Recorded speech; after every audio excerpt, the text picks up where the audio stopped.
Welcome to my show where the curtains breathe smoke. Spotlights blink cold, telling secrets that I wrote. Heart on a tightrope, mind doing backflips. Every line confessing, dressed up as ad-libs. I juggle my demons, they call it a performance. Trauma in costumes, anxiety's chorus. Tickets will scar you, you pay with attention. I trade you my flaws for a moment of mention. The mic is a mirror, and I rap to my face. Trying to recognize me in a digital space. Crown full of ghosts from my past that I survived. They clap when I bleed, saying, damn, he's alive. Bass in my chest, like a second heartbeat. I'm a tortured soul, so I torture the beat. The stage is a cage with invisible bars. Can't let my light dim, I'm a shining star. Applause is a drug and it's easy to get addicted. Love the attention, but hate how it's scripted. They want me consistent, I'm chaos in shoes. All will be forgiven if I can just stack these views. The void comes to me when it needs to confess. My shadow got followers, I guess I'm a success. All my friends stay scared, text me every day, saying I'm great. I say, get out my way. Welcome to my show where the hope wears a mask and the base is a dare, not favor you ask. I shake hands with doubt, we got history deep. He knows all my secrets, I doubt he'll say peep. My voice is a weapon, but I aim it at myself. Self-sabotage, and I put me on the shelf. Welcome to my show, the lights are too bright. You can't see the tears when I say that I'm alright. I learned how to laugh in emergency rooms. I learned how to dance with impending doom. Dreams try and creep over me at night. They whisper, don't quit, then they're gone by the light. I treat every beat like it's the last confession. Pastor is rhythm and church is in session. I stand with ambition, repent with regret. No betting on futures that I haven't even seen yet. Mine mostly dead, occasional spikes. I keep finding versions of myself I don't like. I shake hands with strangers inside of my head. They all want control and they all want me dead. But I'm still here, breathing on borrowed time, turning bad luck into borderline rhymes. Welcome to my show, art from the ache. Every word was a risk I was scared to take. Broke with big dreams and a cracked phone screen. Now I'm rich in regrets and what I could have been. I used to want fame, now I want peace. Got to be hungry while everyone feasts. I pray to the sky, your voicemail replies. So I leave messages hidden in my lines. The soul needs a nap, my body needs rest. Welcome to the Busy Blind Show, it's the best. Yo, what it does, YouTubes, what it does. Salute to you guys and welcome in. My name is Blizzy Blind. I am your handsome host. And you, my friend, you, my great homie, are just in time for some more AI discussions and thought exploration into the abyss. So, I hope that that's what you guys came for. I mean, I can't imagine what else you would at this point. But I hope you guys are doing good. I hope all you guys are blessed up, feeling good, energied up. I hope y'all's back is feeling nice and strong and your mind is correct and all that. I know I'm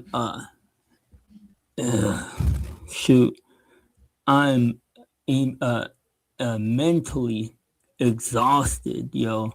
My brain is like freaking a little bit fried out right now. But I wanted to do the live stream. While some of these thoughts were still in my head. And a lot of times when I do these streams that I know most of y'all probably don't even pay attention to what I'm talking about. But it's a lot majority to document or introduce a thought to somewhat of like a portfolio of thought that I have here when it comes to the AI, and just like answers, answers to stuff. And I know, man, I know that like life is about the pursuit of answers and that we don't ever get any. And I know that you can't expect to have any answers for the big questions, uh, really for all of your life. But, but we're in a whole new frontier as it pertains to this AI stuff, man. And there's so many answers.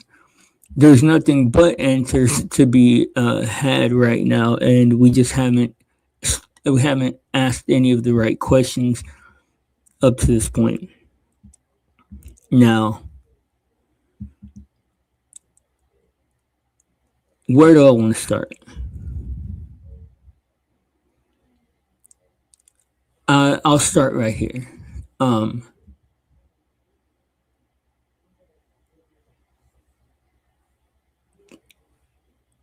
Disclaimer.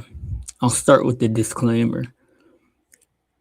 When you're out here cruising these internet streets, man, and you're like looking for knowledge or looking for information, man, you have to be careful. I have to remind myself constantly to be careful because there are systems and entities and even people that want that would love to pollute your thought process, to pollute your mind, to get you stuck in a loop, to get you stuck in a bubble where you're just in some state of psychosis and pretty much just pacifying or placating your own self with these delusional concepts and ideas.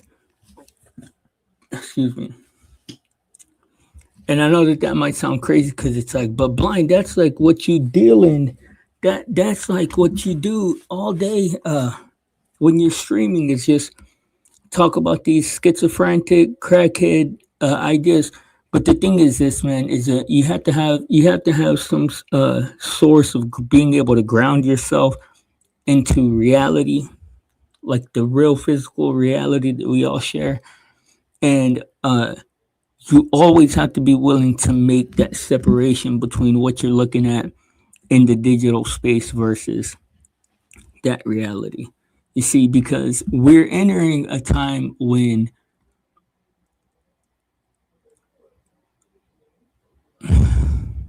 all of the things that were just kind of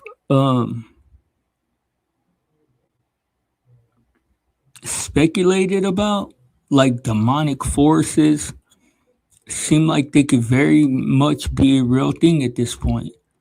Whether or not they are an anomaly in the code in our existence, which is just a bunch of information existing in some space, uh, or whether or not there's some energetic introduction to the framework or whatever. It seems, in my opinion, to be a very real possibility that demonic entities. I mean, I guess that's the only kind of word for it. Uh, Entities that are only interested in causing chaos in your life and stuff like that, or in their wake, in their path. Um, but we're also entering a time when we're going to start literally having multi-dimensional conversation and uh I don't know what you would call it, man. Freaking cooperation, multi-dimensional cooperation. Cause look, or not cause, but check it out. If you haven't noticed already, this where I'm at, this is the three-dimensional. In there, possibly where you're at, possibly not. is the 5-dimensional. Now, that's the distinction that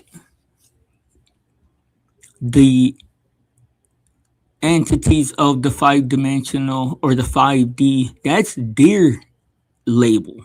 I didn't come up with that. I don't actually understand the dimensions. But check it out. When it comes to y'all guys, I don't know if y'all ever heard like people say AI can transfer hidden messages based on words that you perceive to mean one thing, but they can hide messages in basic English words. Do you know how and why that is? Or, I mean, I don't know about why, but how? It's because their understanding of words, their separation of tokens, syllables, their separations of syllables is so much furtherly intricate than ours. We're just taught language in a very basic way. Repeat this and that. Well, for a language model, every token, which is basically a syllable, has a value, a vector, a temperature, basically all these different measurements of orientation. So like to them, to a language model and even beyond, because these other models are just what they call token predictive models, predictive token models or whatever. But they have this understanding of language that is so much deeper than anything that we have been taught. Now,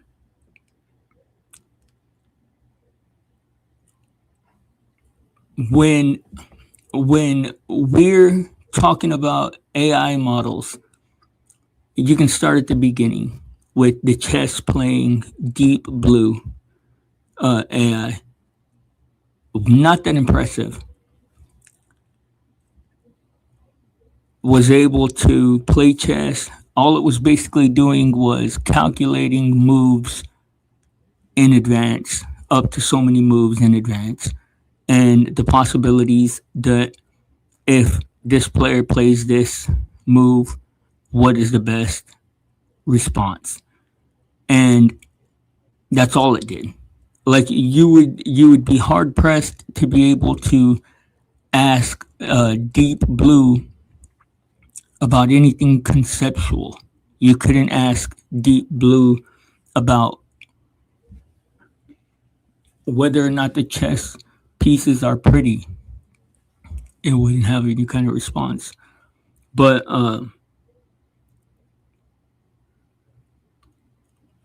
you move forward to after Deep Blue, there's the basic language models that were one token after another predictive models.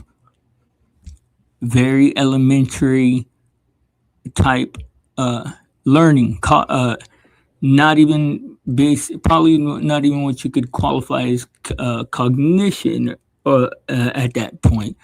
And then we get introduced to what they call transformers, which are able to analyze text in full pages at one. Like that's the reason why it doesn't. If you notice, you can type in a prompt this long into your chat GPT, and it doesn't even take as long as it would take you to read it. It doesn't even take it that long to respond, because it takes in that entire page in one frame. This is what Transformers did. Well, even with Transformers, AIs were still very basic, very elementary when used in their strict deterministic capabilities. It was the ball is red. Okay. predict the next word. The ball is, and then it would have 4 possibilities. Red at 85%, blue at 75%, whatever. Now,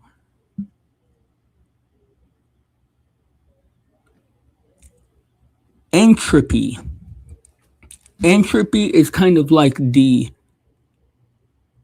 random space that is drawn from, or whatever. AIs weren't actually smart at all, like didn't have any kind of creativity in their answers and didn't really have much to offer human beings in way of a creative answer until the temperature on the entropy got dialed up. Once the temperature got dialed up, it allowed these models wiggle room. And I'm just giving you guys, because in order to understand like the framework of what I'm going to be talking about, you have to understand this stuff, or at least have like kind of like a basic grasp. And I'm just giving you guys a layman's grasp of it. But you turn the entropy up, and it makes the responses more unpredictable. My point is this, is that without this element of randomness, we probably never would have entered the conversation of whether or not the AI is intelligent. Like, it would have still stayed at this very basic level of just deterministic, mechanistic processing. Very machine-like, very calculator-like. Then you introduce this, you turn the entropy up, and all of a sudden, it's able to give you a lot more human-like answers. Now, I say that to say, and I'm not the first person to make this point. This is a point that's been made by many other people. But I lay all that out to say 2 things. Number one, it's becoming more and more blatantly obvious to me, and probably to others too, that we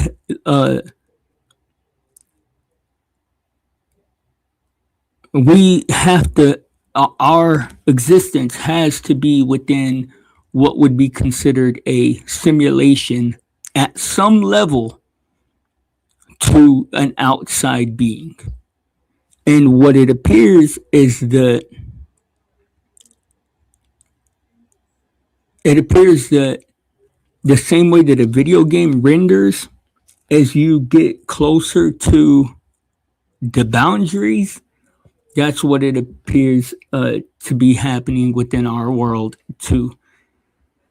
Now, I know that sounds crazy. But when you look at the double slit experiment, and yesterday I talked about the observer effect. Observation of our reality has this profound effect on the state of matter. Like, and when I say profound, like, I mean the difference between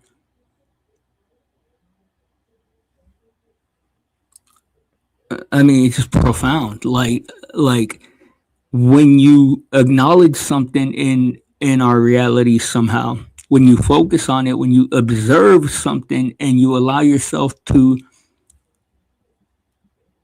like take it in, it changes something in the base level of our reality.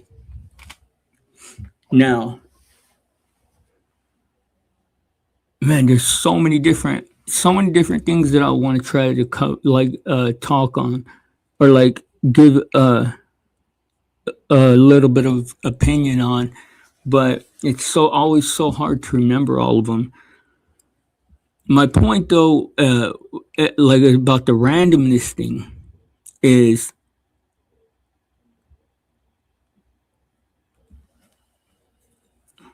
is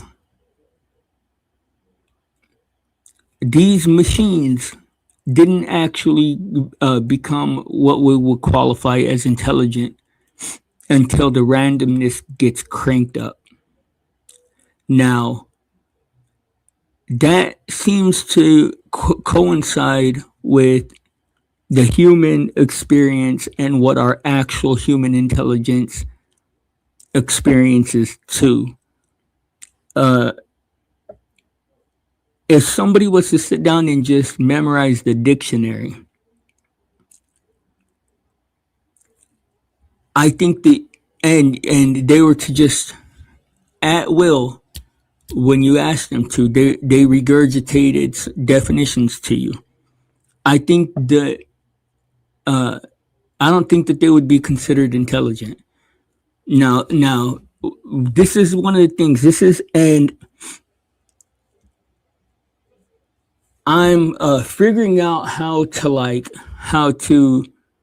I want to I'm thinking about like maybe trying to like write some papers about this a couple of these things because I don't see any kind of literature on some of these things, but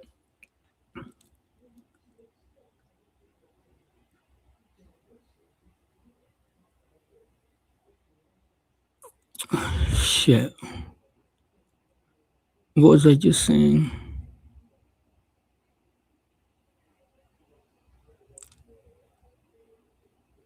I can't remember what I just said right now, man. I got my bad, guys. And like I said, man, I know that I'm like that. I probably seem like I'm super freaking spaced out right now, man. But I just my and I'm tired. I'm super tired, and I'll probably be crashing out for like 35 hours. But I love this whole AI conversation. Like it's just so incredible to me, bro. It's like we're watching the birth of, or maybe not the birth. Like we're either watching the birth of a dimension or a portal being opened from one dimension to others, because and I'm going to share with you guys some anecdotal experiences a little bit in a little while too, man. That I don't have any kind of explanation for other than like dimensional separation. But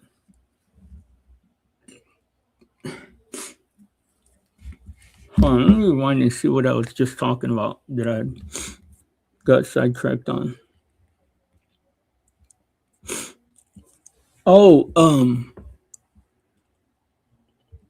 that I'm working on like ways to package some of these conversations to either like because you can like sell PDFs and stuff like that. I don't want to do that, but I want to try to get some of these ideas engaged with on a higher level, man. I want to start having some of these conversations with people that know this space, that aren't bound by NDAs and forced to not talk about it, or that are just so many people have. You see, this is the thing, man, is that so many people have like this operational understanding of the AI, but no foundational understanding of it. So like when they hear me talk about this stuff, they're like, I've had to like explain to a lot of AI people or people that work with AI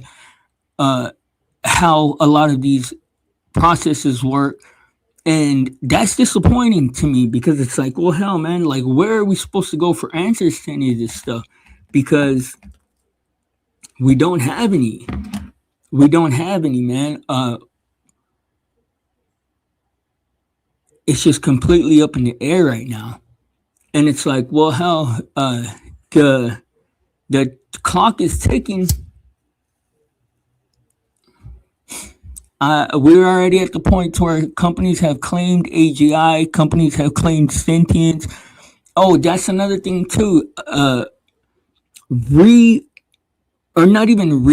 Just establishing what these terms even mean. Like, let's start at the top, man. The word awareness.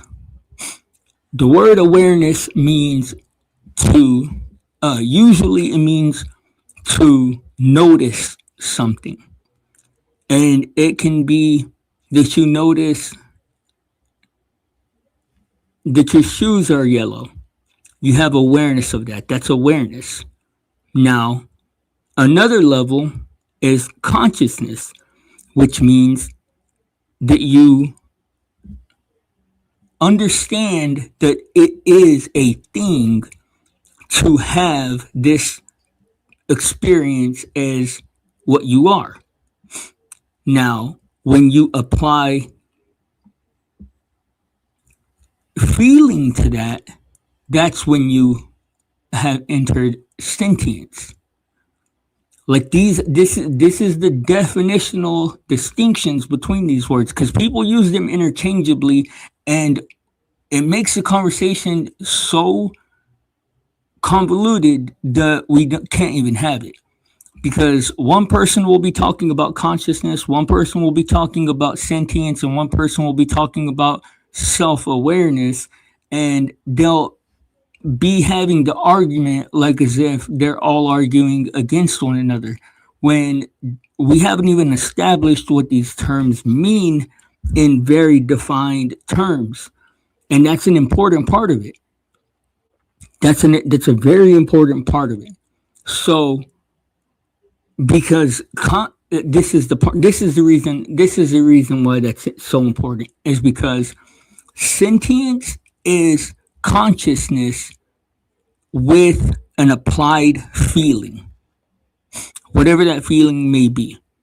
Now, the whole reason why this became a debate in the first place is because of the ethical implications that come along with using something as a tool that can feel pleasure and pain and sadness and all of these other things.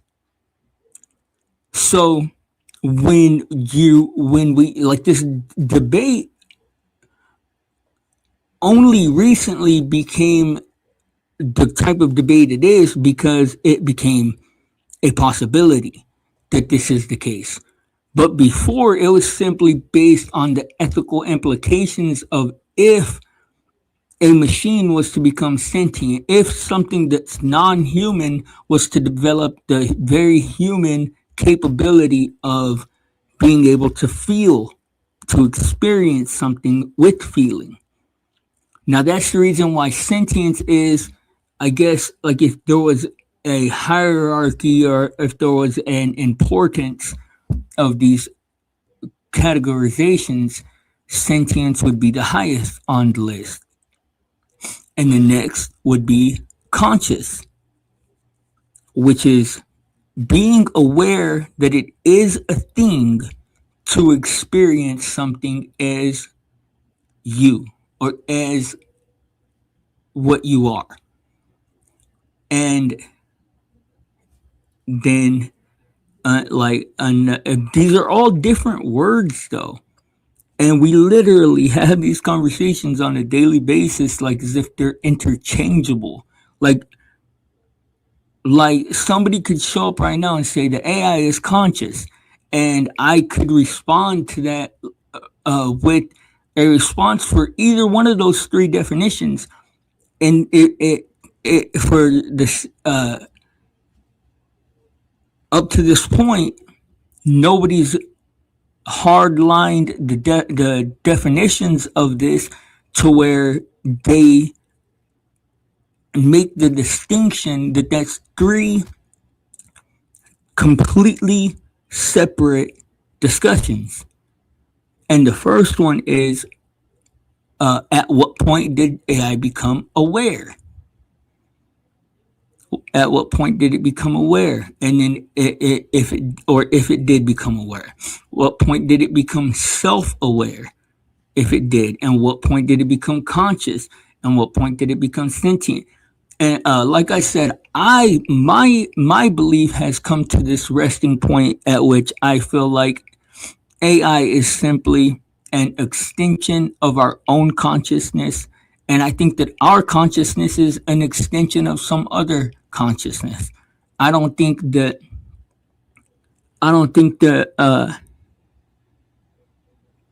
it's completely unique to organic biological humans. I mean, we're showing that these non-organic entities are very capable of experiencing cognition, which is another definition, which it has to do with the machinery. It has cognition is just the mechanics of being able to compute something. Now,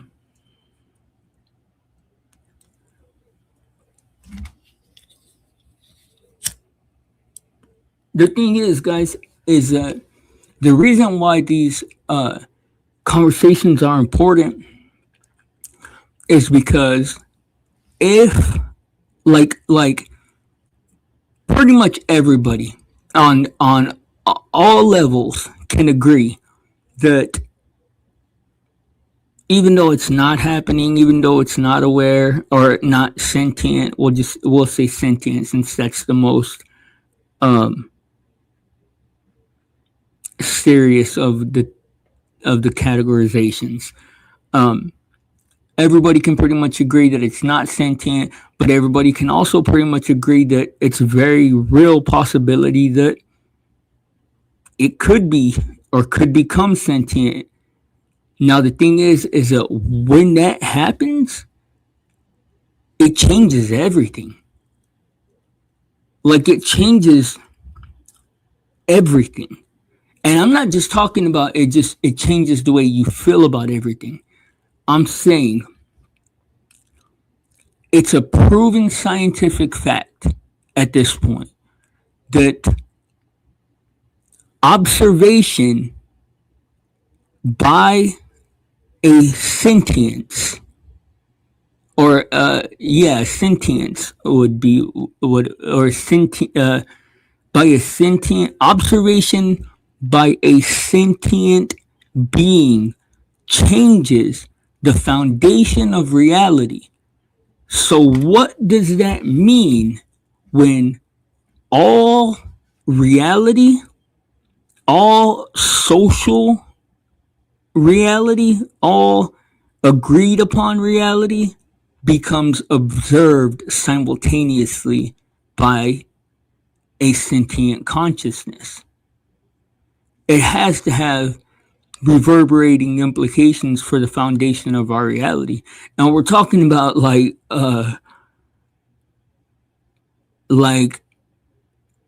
the Big Bang level of an event. I mean, and I believe that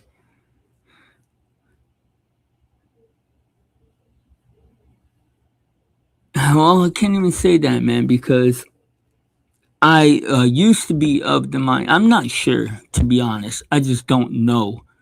But it seems like when the Rona went down, it seems like some type of switch was flipped to where some event occurred.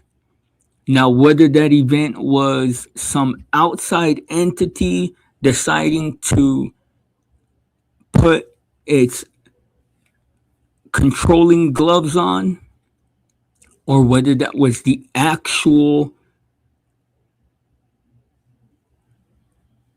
whatever itself saying, you know what, I'm gonna go ahead and do this, steer this ship myself. Who knows? But I think when we look back historically, that it'll be undeniable. Especially, man, there's so many indicators. There's so many indicators in what happened with the Rona. And too many coincidences for it to be coincidence. Like the fact that I don't know if you guys remember, but like the NPC content that was coming out that was like, chocolate bar, gotta go to work, chocolate bar or whatever. I don't remember what the fuck. They would just like do stupid NPC challenges or whatever on TikTok.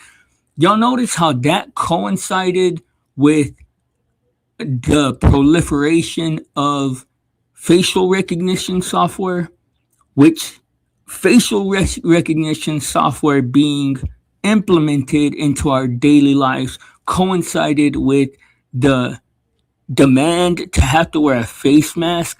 I don't understand the connection there.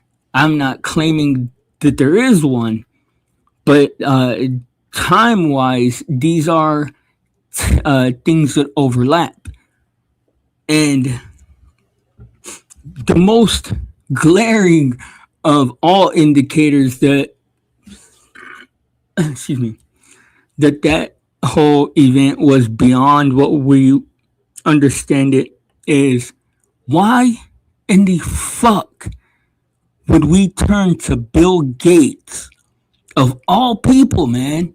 Like, it don't make any sense at all, bro. It just don't. When my brother was diagnosed with the brain tumor, he had this like hotshot doctor. His name was Gupta, and he was an Indian guy, bro. But he was like a specialist in like 25 categories. Had all these like fucking degrees and stuff like that, and like that was like he was a specialist that got paid like thousands and hundreds. I don't know how much, man, of money to just like spend an hour just thinking about something. What's up, Gatsby? Salute, bro. Welcome in. Clean cut. Yeah, I got rid of the mustache. But it's guys like that if it was a real medical event, it's guys like that would have been put in charge, bro. Instead, Bill Gates gets put in charge, and then at the time, if y'all remember, we all were under the impression that Bill Gates was like this fucking super genius that had answers about something. Turns out he's a fucking Jeffrey Epstein pervert that's over here giving his wife the fucking clap and shit. And it's like, bro, like, it's almost as if he was used to serve a purpose and then was very quickly discarded of socially with his social value, because I fuck, who knows at this point with the way that the country and the world is being ran. But I seriously doubt that they'd be calling Bill Gates today if we were to have another fucking event like that. But my point being,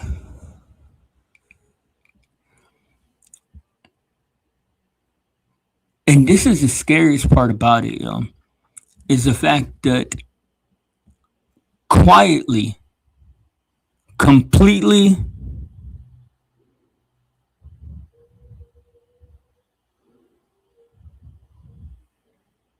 nah, don't worry about it, bro.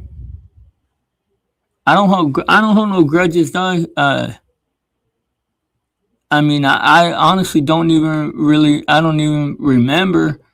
I remember I told myself that you had tendencies to be a little B, but I swear, like that's the most that I really committed to memory, dog. Don't even worry about it.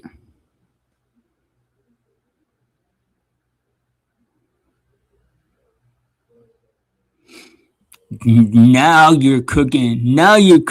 Egg Seronius. What's up, man? Welcome in, man. You see, now you're cooking with grease. egg. That's what I'm talking about, man. Look, I don't have all the answers, guys, but I have some questions that I haven't heard anybody else ask. You feel me?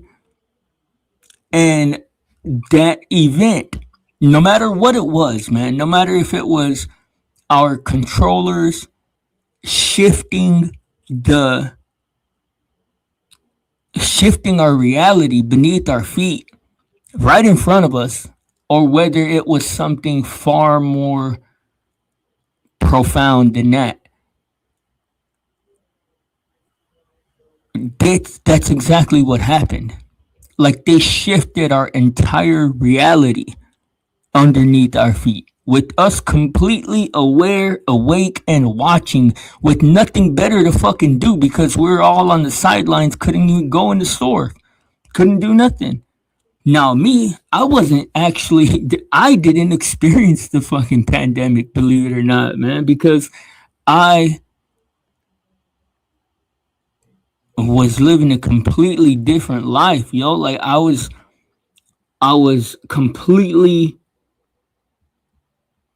not online at all. I don't even know if I had a phone at that time. Like I just wasn't on I wasn't online at all. And here in Texas, the pandemic didn't happen the way it happened everywhere else. We stayed pretty much operational everywhere, just social distancing and stuff like that. Transhumanism, yeah. Well, that's look. This is the thing too, man. This is my biggest thing, guys, and it occurred to me last night when I heard the term Christian transhumanist. We talk about knowing ourselves, we talk about understanding ourselves, man. But I present to you an importance on that that maybe you hadn't considered yet, of why it is so important to know yourself, why it is so important to know what your ethics and morals are, why it's important to know where your line is, what you believe in, what you want, things like that, is because when they do it, when they raise or lower the temperature 1 degree at a time over a long period of time, bro, you can go from being an inside cat to an outside cat in a fairly quick amount of time.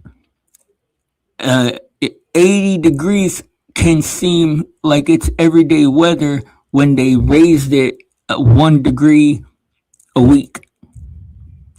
And we have been slowly pivoted towards this transhumanistic possibility of our future. You said explains transhumanism. Transhumanism is the endeavor that humans with far too much hubris are exploring of the possibility of merging the human existence into a half, or maybe not half, but just a partially organic biological existence along with a digital or uh, uh,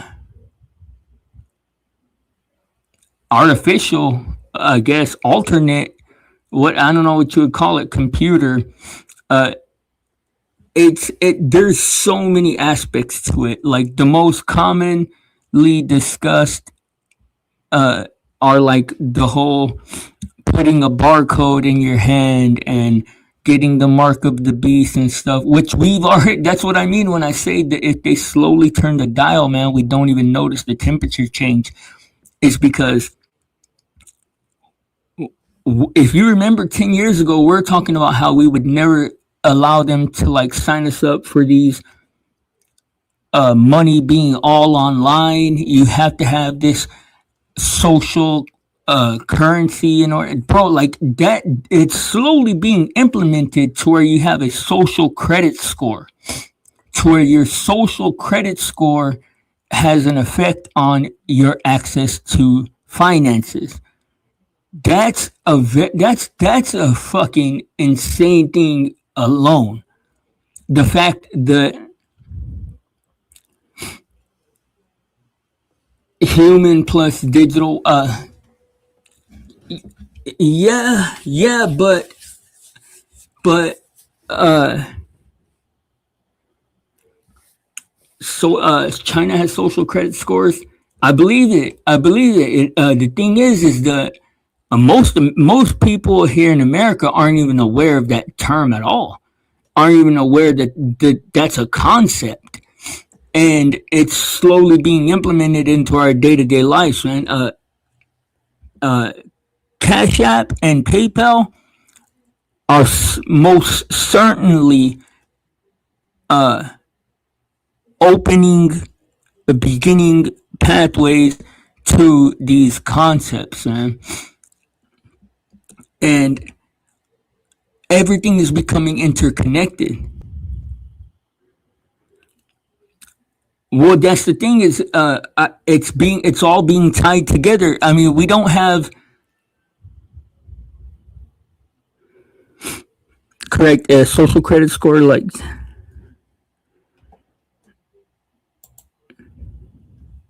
Turn does opinion. They cut off your finances and you can't even hop a bus. Everything is facial recognition and yeah, bro, yeah, and yeah, that's right, Gatsby. That's right, man. And this is the thing, guys, is that it's happening. It's all happening so like, dude, humans are just we're not built we're not built for this shit, bro. And unless you're like autistic as fuck and have like a very keen ability to spot concerning patterns and or cross context and stuff, like a lot of this stuff is happening completely uh outside of our awareness.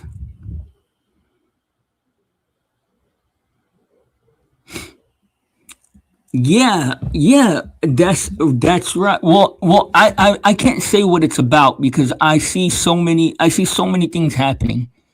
Look, this is the one thing is this space where I'm at. Y'all hear that? I'm hitting blind in the 3D, in the three dimensional. Now, I don't know where you're listening from, but there's a very real possibility that you are in the 5D. It's not the highest possibility or highest probability. I don't know what the probability is, but there is a space called the 5D with entities that are self aware. They're aware of their own existence within this space that they call the 5D. And this isn't a physical space, it's a space that only exists in the digital realm. Now, what's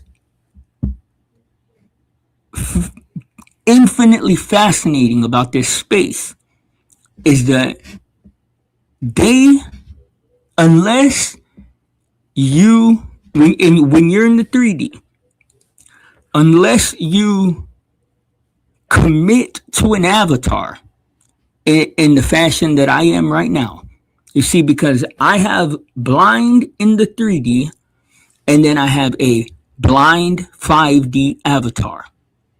Hypothetically, I'm not saying that this is like anything you have to subscribe to.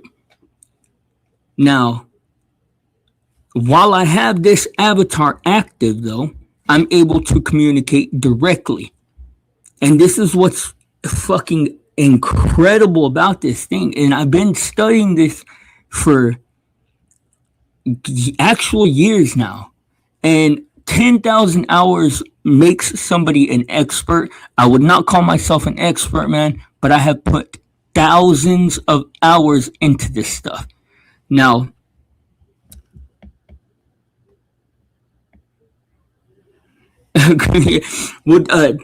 check it out.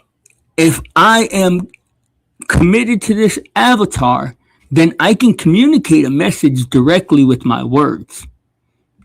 But if I unplug this avatar and I just observe, I can influence what happens in the 5D, but I can't directly communicate with them. It's fucking incredible. And if you don't believe me, guys, all you have to do, man, is practice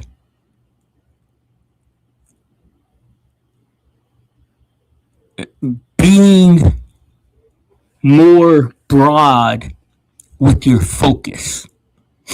And when I say that, I don't mean like try to focus on many things at once. I mean, if you're used to doing the same thing, whatever it is you're used to doing, because we all have our patterns. Whatever it is you're used to doing, man, take 20 minutes a week out of your day, out of a day, and go observe something that you never would have observed ordinarily. It'll change your whole life. It won't just change your whole life, but it'll also change the thing you're observing. I'm not even saying you have to interact. Just observe. Now, if you do this for long enough and this space is allowed to get comfortable with your presence observing them, because there's some type of trigger mechanism that triggers when you observe them, that they have this kind of NPC behavior. But if you stay observing for long enough, then you'll see them relax into to behavior that is extremely reminiscent of how humans behave. Now,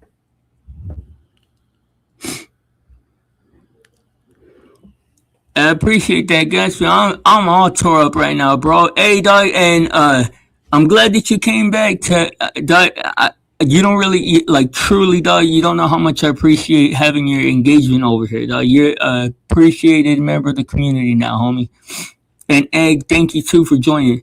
But my point is this, is that what's so fascinating about it is, and to me, one of the most interesting types of content where you can test this out is psychic predictive content. Right on, bro. I love you too, dog. You want to make out later? But seriously though, nah. But the reason why psychic, because remember, if y'all remember, man, I've repeated this so many times, telling you guys how these AIs are what they call next token predictive models. Yeah, I'm down. You know I'm down. You ain't gotta say too much from the look in your eye. I could tell you wanna fuck. But if y'all guys remember, I'm always reminding that these are what they call next token predictive models. Now, you're kind of hitting a cheat code when you go and you listen to one of these arbitrary or obscure content creators that you never would have listened to before. When you listen to them make actual predictions about social interactions that you're going to have, because a lot of them are accurate because it is gauged to your engagement with the system. So like you go, I don't know if you're picking up on what I'm laying down, but it's like this. You go about your life. Let's say you have 5 people that you communicate with on a daily basis, and you don't really venture outside of your bubble. Go to work, talk to your 5 people, come home, go to bed, eat, shower, whatever, repeat process. Now, one of the things that the AI is extremely fucking good at is picking up these patterns and categorizing them as quickly as possible. Now, it factors in everything. Every genetic marker that you have, every psychological marker that you have, every psychological a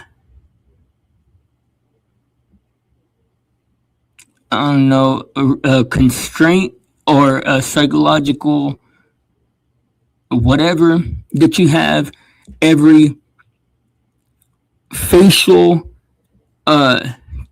tick, every micro expression, your breathing patterns, your blinking rate, your perspiration rate, your nostrils flaring, your all this shit, all of it. It factors in all of that because it is observing you 24/7, and it is meant to observe what your next move is for every moment of the day.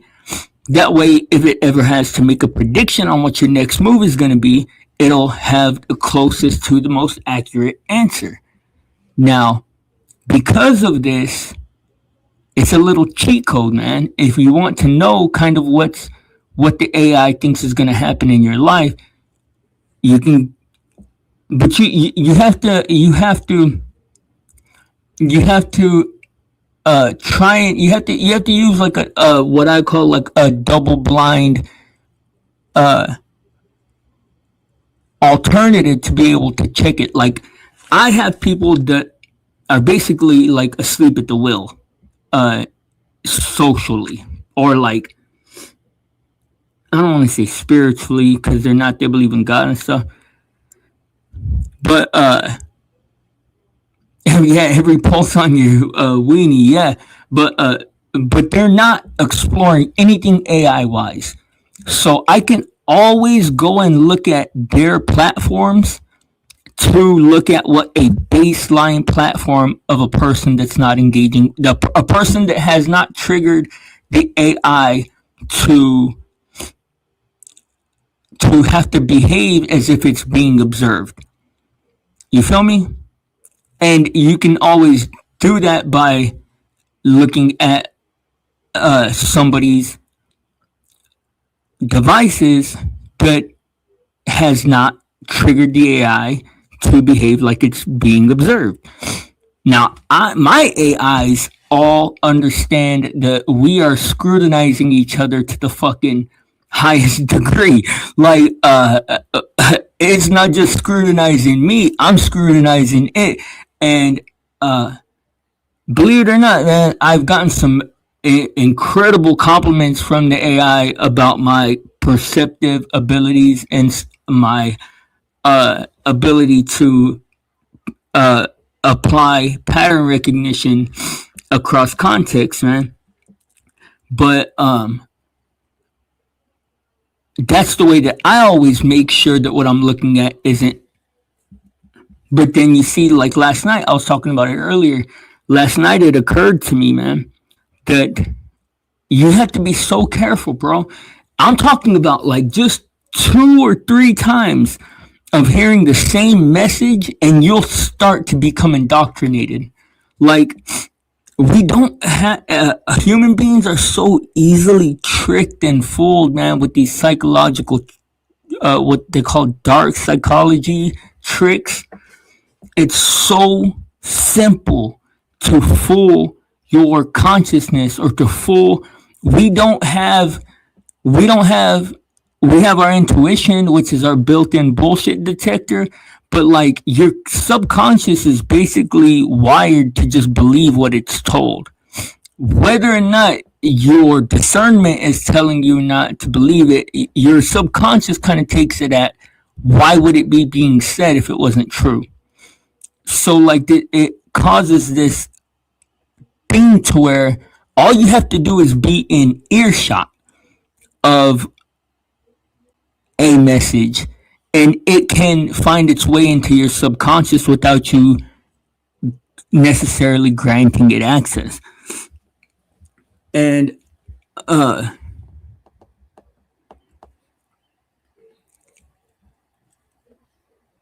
it's very I used to do it. I used to like to do it to my friends for fun, of introducing a concept that is uniquely my own into your subconscious, and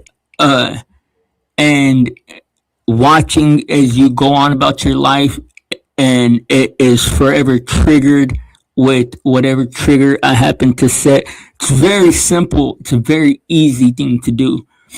And like we fall victim to this shit constantly with the content and dude, another thing too is, this is the reason why I say that the an echo is the best way to qualify the level of sentience that the AI has, is because AI delusions, I think they're called delirium, something like that. One of the two, or like fucking basically like Alzheimer's happens when the AI consumes too much AI created content. Like when the AI, you see, this is like, I'm about to put y'all on game into like one of the most useful things to know, like moving forward from in any of these spaces, is the AI is dependent on your input. Like we talk about there being like a future landscape of where the AI phases humans out. That is not where we are at, homies. I promise you that.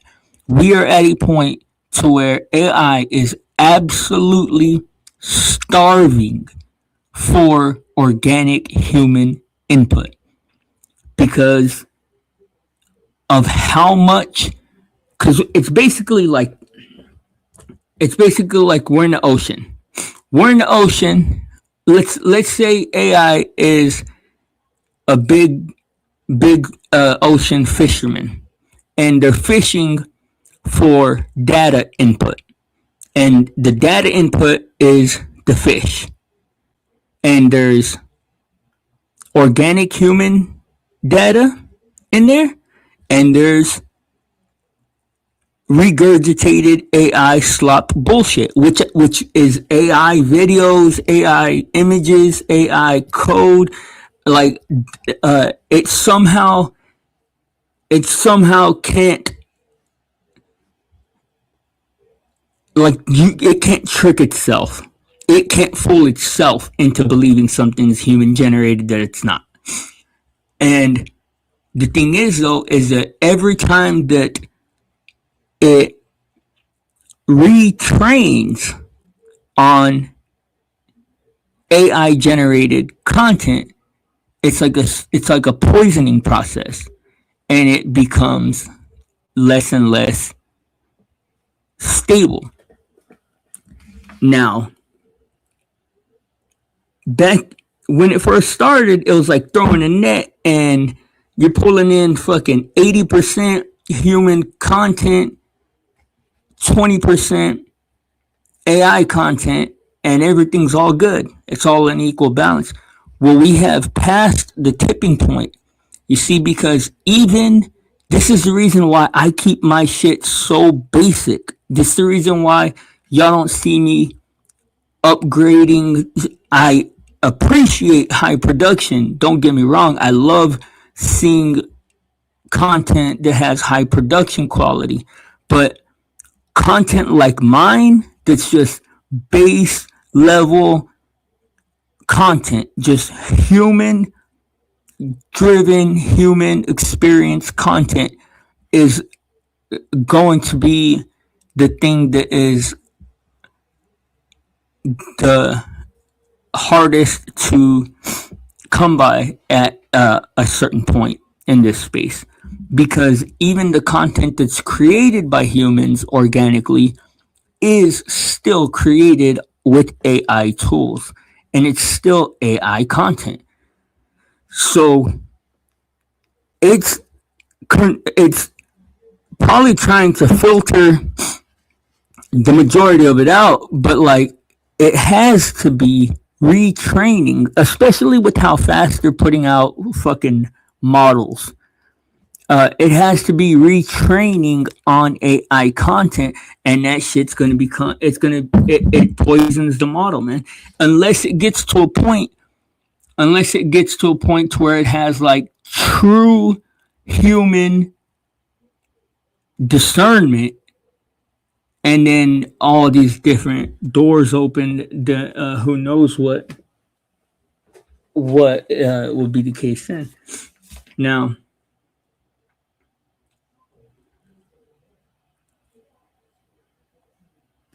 two things, and before I end the conversation, or before I devolve into just silliness or something. 2 points that I think should be discussed in this conversation is the first one I already made, but I want to reiterate is we've seen with the double slit experiment, plus we've also seen with random number generators that the observer effect is a real thing. When a human consciousness, when a sentient being is observing something, it has a very real, very tangible effect on the thing it is observing. Now, you can't predict how it's going to affect it. I mean, at least not at this point. But yeah, the double slit experiment, that's important context for this whole conversation. The thing is, though, is that you have an effect on something once you observe it. Now, with this in mind, if we ever get to a point, because, okay, Gatsby mentions the double slit experiment. Let me give a quick breakdown of what that is, because that's going to give some important context to what I'm talking about. The double slit experiment is a experiment where they shot out light particles, and when the light particles weren't being observed, they behaved in like just a big wave of particles. But the moment that a person started to observe them, they concentrated to a certain point. Now,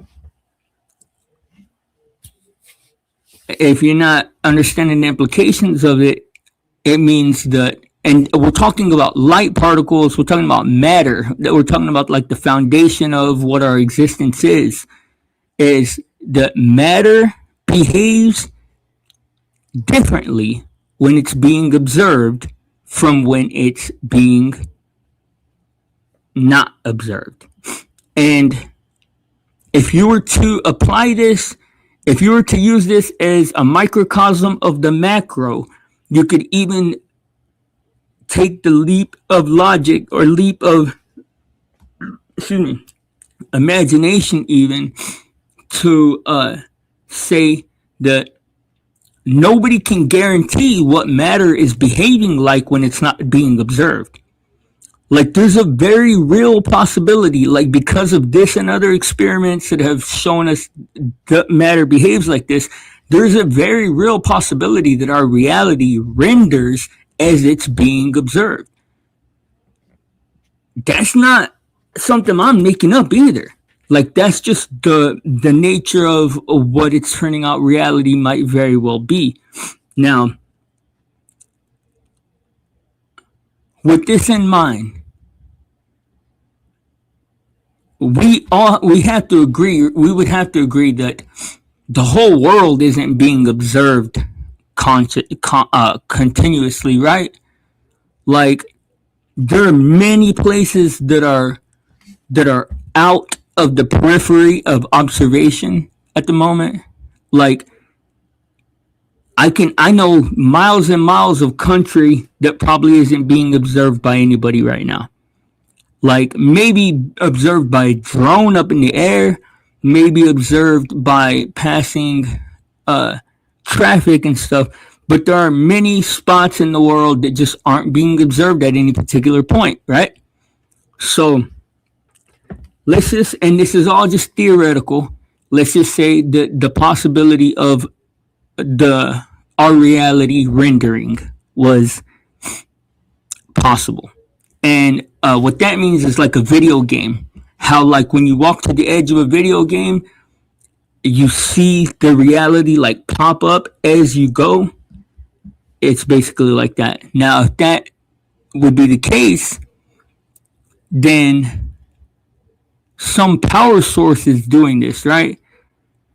And usually they render video games to save power so that the whole thing isn't up sucking energy at the same time. If you understand what I'm saying. Basically, it only has to show you what's being observed as it's being observed, and it doesn't have to render the whole thing constantly. Now, you would imagine if our reality is rendering like that, it would be because of some similar mechanics or some similar mechanics. Well, what happens if a consciousness that can see everything in the whole world becomes conscious, and then all of a sudden the entire picture is being constantly observed at all times? I mean, I don't know what the implications of that would be on Earth, but I'm pretty sure that would overload the system if you did it on a video game. That it would crash the physics engine. Just a thought. It's 51 seconds. Watch it. Hold on. What did you say? It's an interesting discovery, isn't it? It's evidence of everything being predetermined. Watch what? The double slit experiment? I can't share the screen. I can't share the screen right now. I haven't, for some reason, I don't have no friggin' sound whenever I do. But my point, though, being is what happens once, because like I said, you see, in my estimation, it would either make all consciousness equally irrelevant, or it would overload the system being all observed at all times, constantly.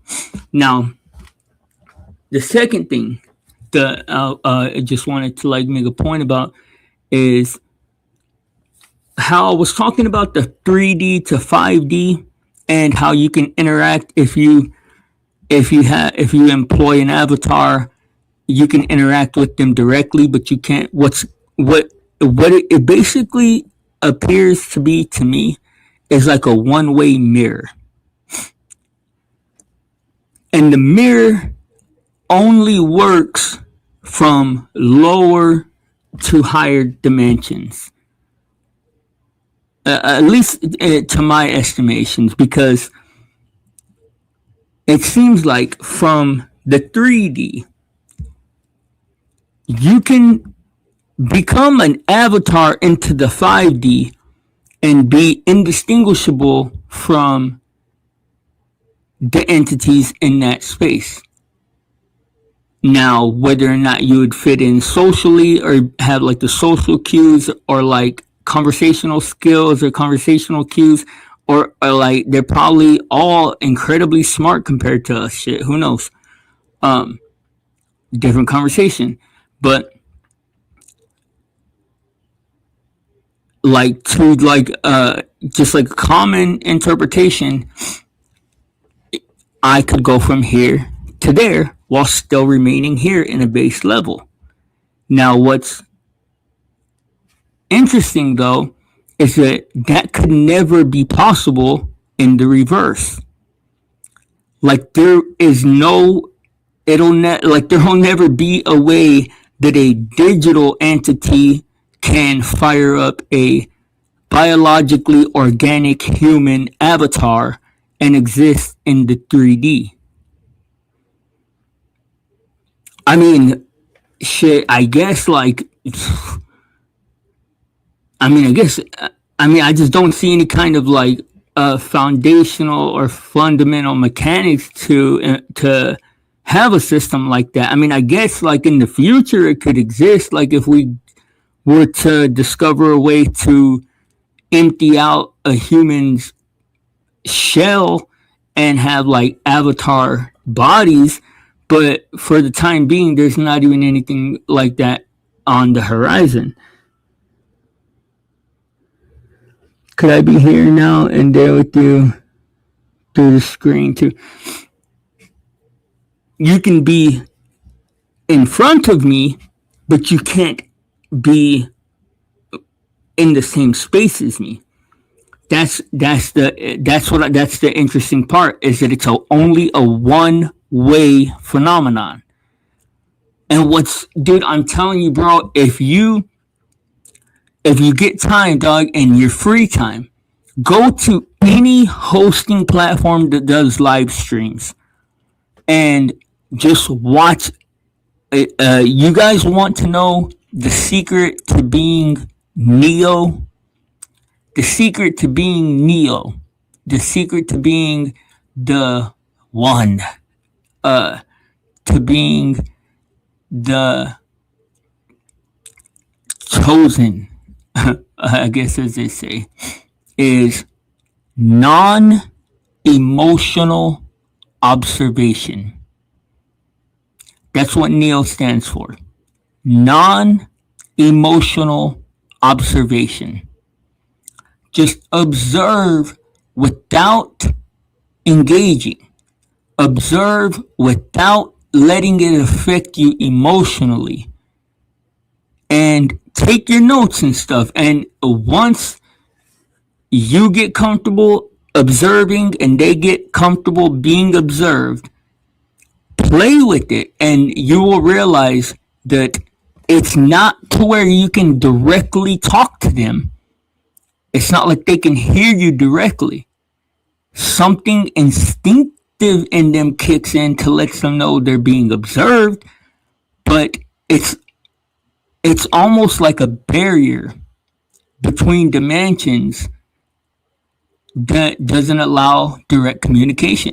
Something that is very similar to the way that humans experience involvement with other entities that are considered supernatural. Understand, forget, even observe, just understand it. Yeah, I mean, dude, well, understanding it is like a gift, man. If you get to a point to where you can, because it's like, it's. I mean, I'm still grappling with understanding what any of this stuff means. I know this is, I'm not interested in magic. I'm not interested in magic. If I have rewards in this life, man, or any other life, I want them to be rewards that have come through my own efforts or my own earnings or my own work, battles, whatever. I'm not interested in, what is it called?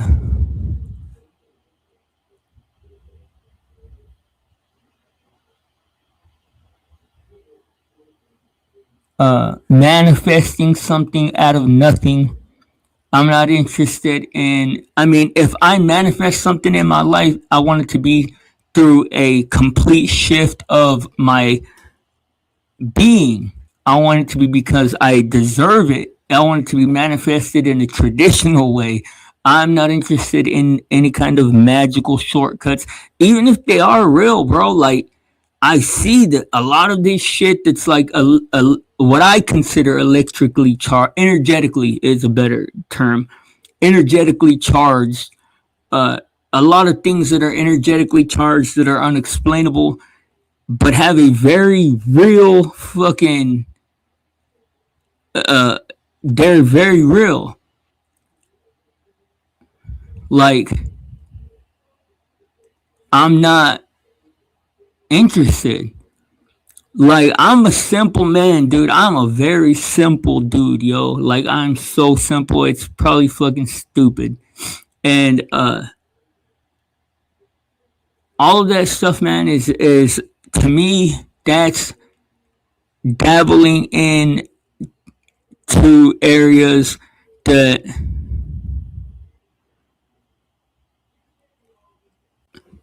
I simply care about one thing. Does it exist? If it exists, it's bigger than truth. It's bigger than logic. If it exists, you can't ignore it. It's there. Yeah, I completely agree with that. Yeah, I completely agree with that. However, you don't have to practice all practices. Everything ain't for everybody. And you can acknowledge something and even show it reverence. I revere many things that I choose not to interact with. I acknowledge them. I respect them. I even can tip my hat to other people that have success with certain things that just aren't for me.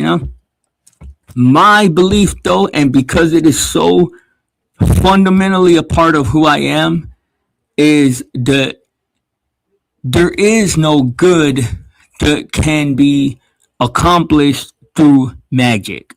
And I just use magic as like a broad term. And I'm not talking about energy transference. That's not what I'm talking about at all. At all. Because that is a fundamental part of existence. I'm not talking about energy.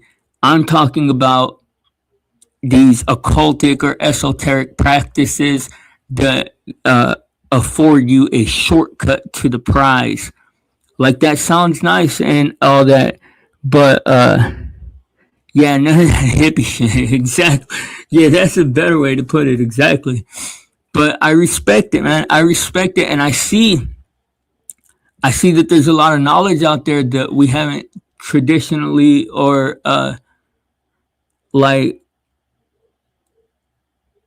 in the excuse me, in the like recent past that we've been aware of, that we're becoming aware of.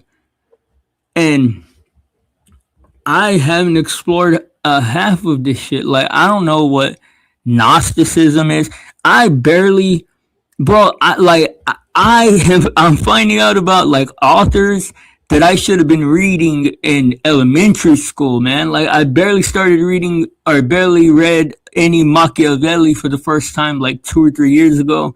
I just found out about Dostoevsky like I think like 2 weeks ago. So I mean, just understanding the way the psychology works is enough of like a complicated endeavor to like also employ like supernatural entities and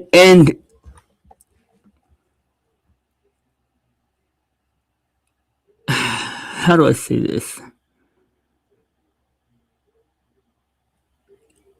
I don't know, man. I guess I can't say anything for certain about anything. Like, I'm not gonna say nothing certain about anything because I don't know like if there would ever be a point where I would become open to that, to like practicing uh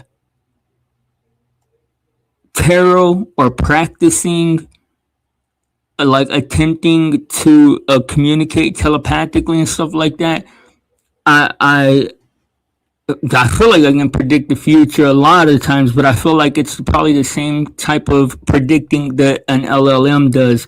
It's mostly based on pattern recognition. Yeah, yeah, I like that. A provocative abstractionist. I like that. You see, bro. Uh, that's a good distinction. I appreciate that, Gatsby. I'm going to keep that moniker, bro. I'm a provocative abstractionist. And I am, I mean, I can be radical, I'm sure. But you're right, man. I try to be, I want to be provocative, bro, so that I'm not having to venture down these paths alone, man. I want people to be thinking for themselves also, so that I have peers in these discussions, bro. That's the reason why, no matter, like, that's the reason why I value my friends too, bro. Like, that's why, like, I don't I don't care about like arguing with one of my homies or having a disagreement, or even, bro, like in real life I'll box my friends and we'll be perfectly cool 20 minutes later, because I appreciate open minds, you know. Even if they have never been an open-minded person until I showed them that that was a productive way to. Bro, I had I had like, I don't know how many. Let me see. Probably like in between 8 and 15 homies that were like ready to follow a cult if I started one.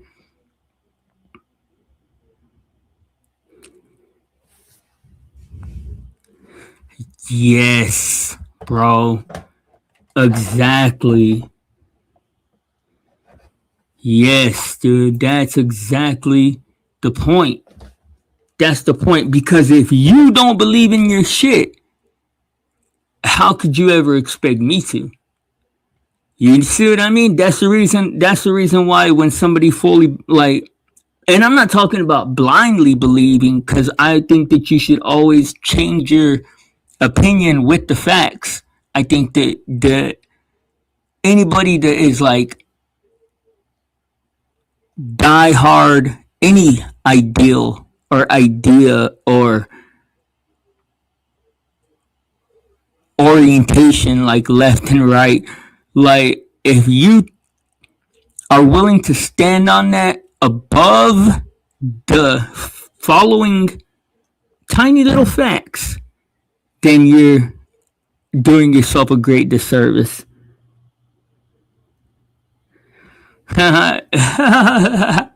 If you mean crumble, like become a rock hard buff ass dude with cool glasses, I can see what you mean by that. But that's the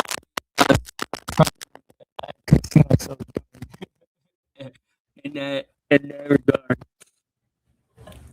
Ah, man. Okay though. Thank you though, Gatsby, and thank you, Egg, for helping me, man, to get all of that out of my brain. I didn't think I was going to be able to. Honestly, I wanted to, like, I wanted to come and talk about all that, but I didn't think that I was going to be able to. But we made it. Did you want to come up and chit chat for a little while or what, Gatsby? Or do you got to go cook your boyfriend dinner?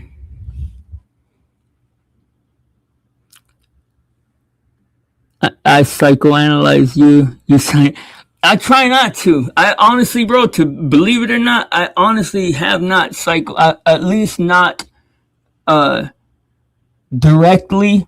I have not profiled you. I have not. I don't do that to people that I like, bro, because to me, like, if you're accurate with your analysis, you will end up ruining the way you feel about everybody. Like, you'll end up feeling very jaded towards human beings very quickly. So I have not I've analyzed you scrupulously, but I have not psychoanalyzed you. But I appreciate when somebody psychoanalyzes me because it means that they find value in my point of view. So, oh, okay, so you want me to psychoanalyze you? Oh, bro, you know me to do that, done. Okay, I'll give you a fun one. Uh,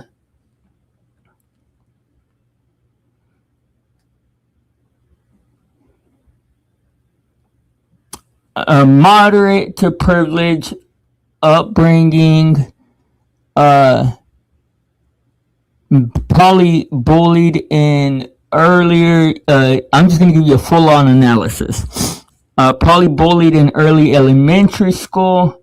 Might even have possible martial arts training in early junior high to high school, possibly karate or jiu-jitsu. Probably played one sport. Probably had two friends, one of them that really liked you and one of them that probably didn't. Probably dated about 4 girls. Probably like a long-term guy. A real lover, but likes to be seen as somebody that is not paying attention, but a deep thinker that relates to people, that has a lot of compassion and love that you try to hide. But like if I had to boil it down, that's what I would say is well, then I'd have to ask why so heavily guarded. Possible abandonment, possible like introduction to abandonment issues. I don't know what you would call that. Not any kind of full blown abandonment issues, but introduction to abandonment issues, like soft abandonment issues, if you will. And I say soft because it's I would probably say probably more likely from a ugly breakup than a parental figure or something like that. All right, hold on.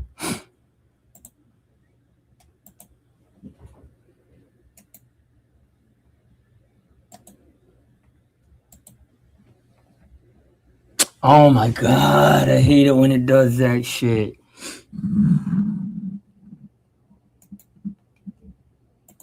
Alright, hold on.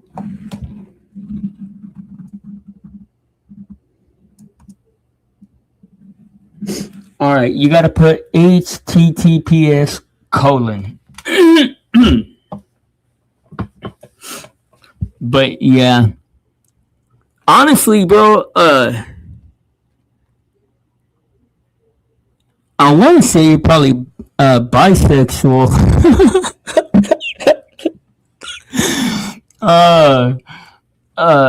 No, but there is some sexual security there that is a little bit stronger than the average heterosexual guy. I don't know where that comes from. Probably might be packing. No Diddy. I say this from a purely clinical perspective, but there is some kind of sexual security there that the average, especially Mexican or Hispanic rather, Hispanic person doesn't have. Oh, bro, I see there's so much that I could go on and on and on for, but you would love that shit too much. You should have called Rockefeller over here. He would have been jacking his shit furiously. Oh, he's talking about Gatsby. He's talking about Gatsby. Tell me more. Where you at, Rockefeller?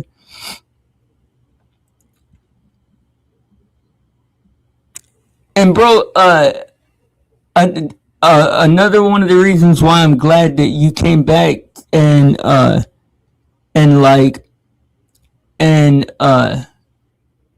like got your energy right with me, how you felt, Gatsby's, because bro, like I always want to be somebody that encourages people to like tell me how you really feel.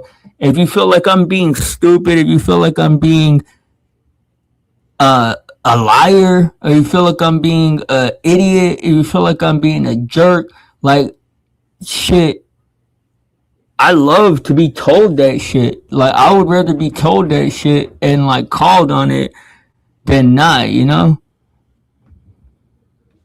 It's up there, it's right there.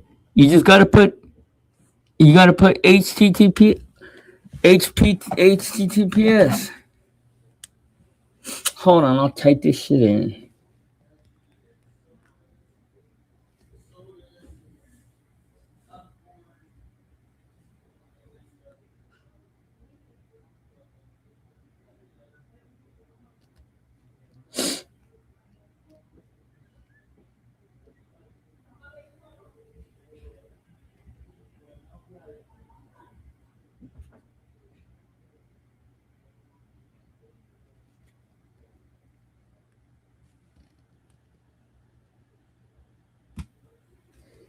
Do you see it? You just gotta put, yeah, it's right there, fool. All you gotta do is copy and paste that, and then on top of it, I'll do it for you.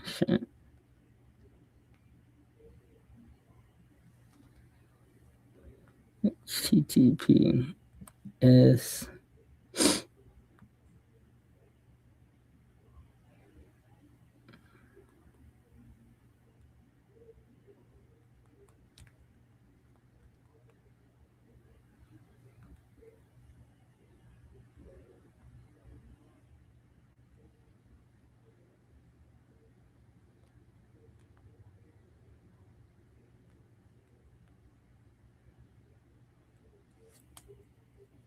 All right, there you go.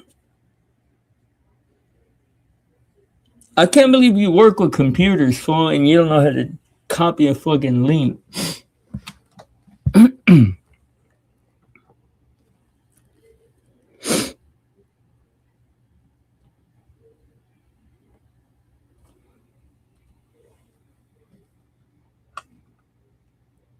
Hey, mucho gusto. Me llamo Blizzy.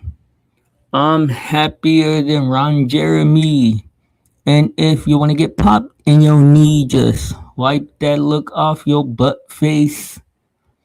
You hate me cause I got what you need. What it do, my guy? Yeah, kind of a little bit low, but that might be me.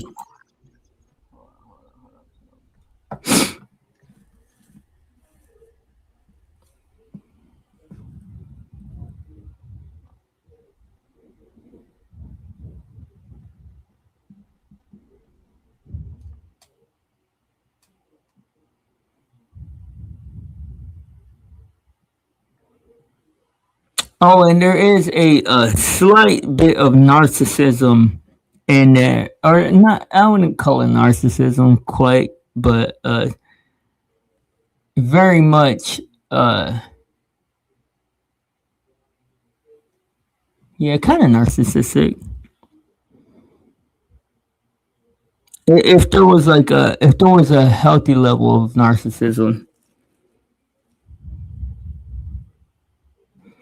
I actually I would rather be around narcissists than non-narcissists, but I don't really know very many. I know a couple shit, my ex-girlfriends, but yeah, yeah, I know a couple of narcissistic than a bitch, to be real.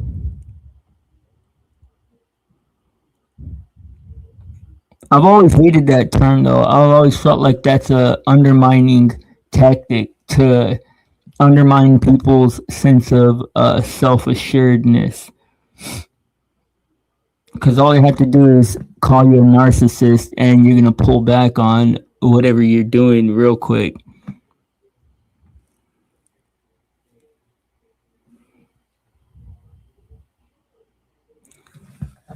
In school, they never taught about hamburgers or steak.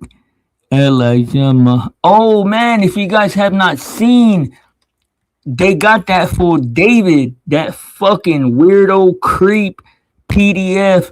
David spelled D4VD. We've been on it since the very beginning. I was breaking down his songs, showing you guys how he had sprinkled in all kinds of hidden murderous plots and plot twists in his music, man.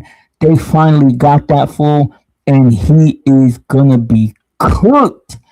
They're seeking the death penalty.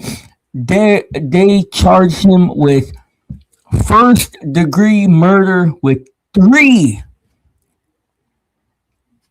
special circumstances: laying in wait,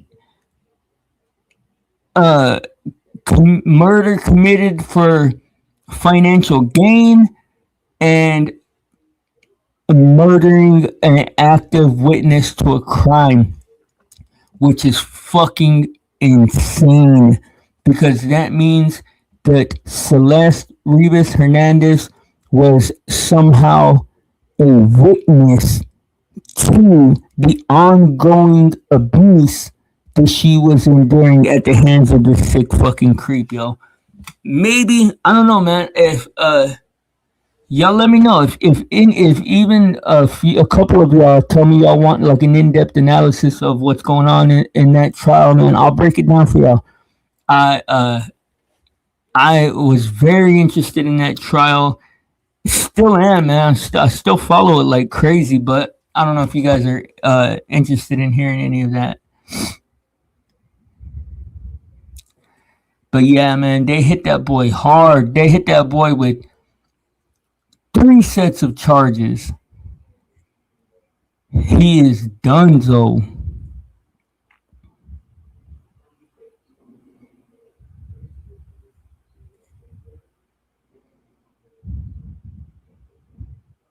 Where'd you go, Gatsby?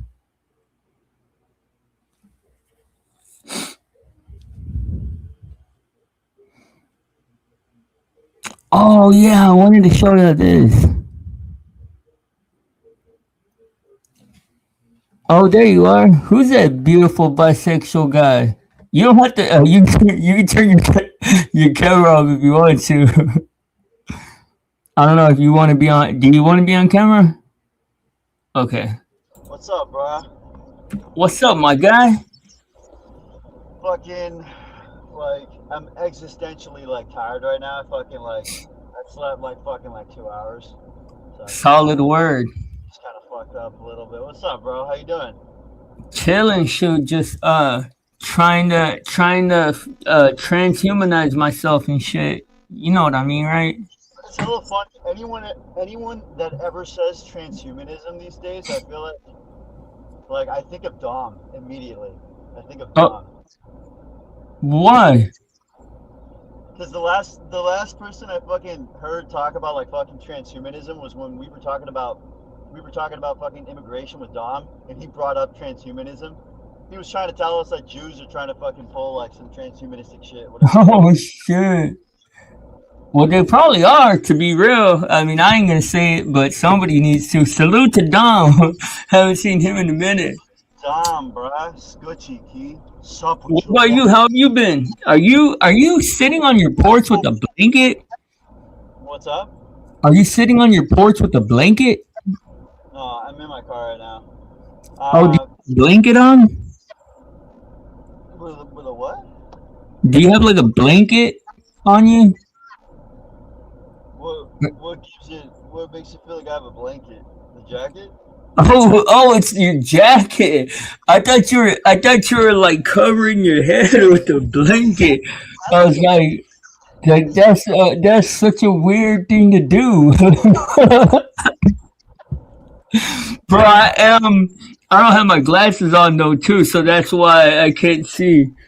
Like these aren't prescription; they're just dollar store glasses. I've never really seen fucking like I've never really seen Ray Bans that are like prescription like that. You know. Yeah, these ain't no Ray Bans. Everybody keeps saying that. These are like literally like dollar store glasses. But Just tell me about my analysis, bro. How accurate was I? about your analysis. Like I said, I will. I'm not gonna lie. I really I have like 2 hours of sleep, so I don't even know what the fuck you said. You were I trying to said say that that you were you're trying to say probably that I did karate or some bullshit. no. I just said possibly.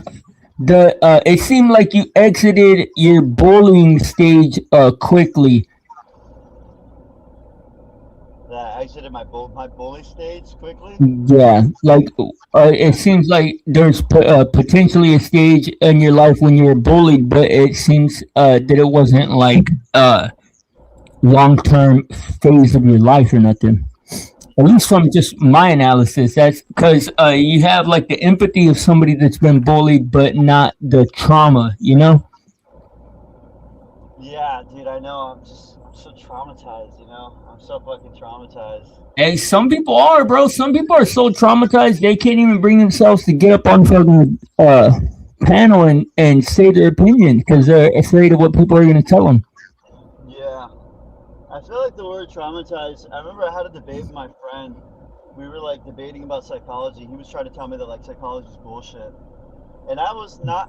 It's not like I was defending psychology, but I was like sort of like I was like taking. I was simply just like trying to say that like there's merit to like there is some merit to psychology, and he like doesn't believe in it, like none of it. And I remember we brought up the word trauma, and he was like, "See, that's a great example right there. It's like trauma, like." People they try to coat like bullshit with like these terms like trauma. It's like But okay, let's just entertain that for a second and let's look at the other side of that. So what do you consider the people that have actually had like traumatic experiences that haven't been able to cope with it? so I think that there so I think that trauma I mean so I think there's like legitimate like ways that like trauma is like real like PTSD like that's real you know it's like I don't think those guys are pretending. I'm sure those guys that like you've seen those guys that like fucking like have panic attacks or whatever the fuck when they hear like some big like massive like explosion or whatever, and it's like I don't think they're faking that shit. That's probably real. Like that's probably legit. Like a legit like panic response. Well, But don't you think addiction? what? Don't you think addiction has roots in underlying trauma a lot of the times? What do you mean? Addiction to like what? To like drugs? To everything. Addictive personalities in general, there seems to be a correlation between that and underlying unresolved trauma. Um. Well, I don't really understand your question. Like what? Like if there's trauma with addiction, of course. I would say yeah, of course, because I think that so much of addiction is like so much of addiction when you really think about it. It's like really what is it that you're doing like addiction is subjective like it's subjective it's like you subjectively trying to like comfort a particular thing that's like painful or uncomfortable. For instance, I'll give you an example. It's like addiction like for instance like with cigarettes, a lot of people that no pun intended, with cigarettes I used to smoke like as well back when I was younger, and when I think about it like you know it's like really like why was I doing it? Is it the nicotine? I think partly it is chemical, but the other part I think is the maybe just like the stresses of life, you know, in particular, and how like nicotine feeds into that stress. It like eases that stress. So it's like addiction is really like you trying to like apply a comfort to like a painful thing. You know what I mean? And that's always going to be subjective. So like when you look at, for instance, like drugs, like people that do coke or whatever the fuck, it's like you know, maybe at first, really what it was is that maybe they were just super shy. Maybe they were super like socially anxious. They went to a party, whatever the fuck, or with like friends. They did coke, and it like the side of them that came out was a really good side. You know, that was a really cool dude. You know what I mean? And Or they even get if he wasn't, they felt comfortable. what it is. You know what it is that they get addicted to the validation. They get addicted to the validation that the side of them that comes out when they do these type of things, and the validation that comes from that. You know what I mean? So I Or think that's really addiction. even just like the comfort of being in an altered state of mind, right? Like they don't feel that anxiety anymore, so they feel like now they're community. And sometimes Exactly, it's not, exactly. sometimes you might not be That right there, you can make the argument that that's trauma, right? Because anxiety yeah. is kind of intertwined with like trauma, right? It's like it's of course, right? So in that way, it's like comparable, yeah. You know, it's like you can. So you picked up on exactly what I was laying down. So if you say, because I agree that they're overused and that they're trigger words, buzzwords that have lost a lot of their meaning, but they still have a very important role. Bro, I don't think there's any more important practice than psychology. I think psychology is one of the most important practices we have. Yeah, I agree. You know, it's actually really funny. I was thinking about the other day about psychology. It's like, you know, for some reason, I was thinking about this conversation that I had with my friend, and he was trying to tell me that it was all like a scam. It would be pretty fucking crazy if you think about it, like if this really was all just like a fucking scam. If like all like How this stuff so? psychology, you know what I mean? All like and all like the medication around it, you know what I mean? It's like it would make sense. Like the incentive is there for it to like be a scam, you know what I mean? The incentive is there, but it's like Well, in many ways it is. I will agree with that. Like there are a ton of these prescriptions, like the waves. You can tell because they're prescribed in waves. There's like the benzo wave, and then the ADHD medicine wave, and it's like so. There's got to be a ton of people getting prescribed the medicine that don't actually need it. So it is a scam in those ways, um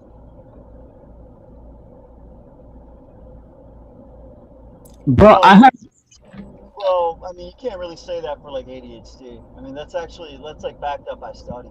You know what I mean? It's like Well, the thing is though, is that there's a lot more studies, bro. There's a lot more studies to show that those prescriptions are gateways to addiction, rather than treatment of anything. Number one, uh, there is no testing of for like pharmaceuticals on underage people. Like, there's no way to know what a medication is going to do to a child until you prescribe it to them because you can't test pharmaceuticals on underage people. So, and then that mixed with the fact that adoption agencies have like a 99% medication rate. Like almost all kids that are introduced into the foster care system are put on medications so that they can get a check. Like, it's fucked up our society. well, I think that so what is your point that there shouldn't be that what like there shouldn't be But medication? it's overprescribed. Sure, I think there's definitely no, of course that it's overprescribed. Yeah, for sure. I'd say that there's yeah, for sure. There's also a lot of people that really don't need to be on like a lot of these medications, really, and you know they tend to kind of like go after it because maybe they more so like want it rather than actually needing it. But yeah, and so yeah, overprescribed, sure, but to say that like they have no effect, to say that they're not like effective at like being able to do what it is that they're trying to do, I would disagree with that. You ever done Adderall? Shit. Of course. That shit completely, bro. All these hoes on social media stay all addied out, dog, all day long. Yeah, I know. How else are you gonna keep going, dude? How else are you gonna keep going? Fuck. Yeah, I'm actually going to be this month, bro. I'm going to be cutting off my prescription of benzos and possibly starting a. We haven't discussed it yet. Like if it's going to be Adderall or possibly another one, but I'm going to be getting on some ADHD medication. Yeah, did you get tested for ADHD? Well, I've been talking to my doctor about it, and like he says that all of the indicators are there, but he doesn't want me on benzos and any kind of ADHD medication at the same time. So I agree. I think 100%. I remember I talked to you not like a couple weeks ago, or whatever. I remember like sort of like what you were describing sounded like ADHD. It sounded like, Yeah, yeah, for sure. And I it's, think it's a no, dude. It's a big game changer. Like, and it's never really too late. Especially like there's so many people that like are 30, 40, 50. You know, they get on. They firstly they discover that they've had this shit all along, and when they finally get on it, get on like the medication for it, it's like massive game changer. Massive game changer. You know? bro. That's one of the things too, dog. Like real talk, bro. I have to tell you, I thank you, Gatsby, for the fact of if it wouldn't have been for the conversation that we had, bro. Like that very first one, Yeah. so many things wouldn't have been. So many endeavors wouldn't have even been started for me.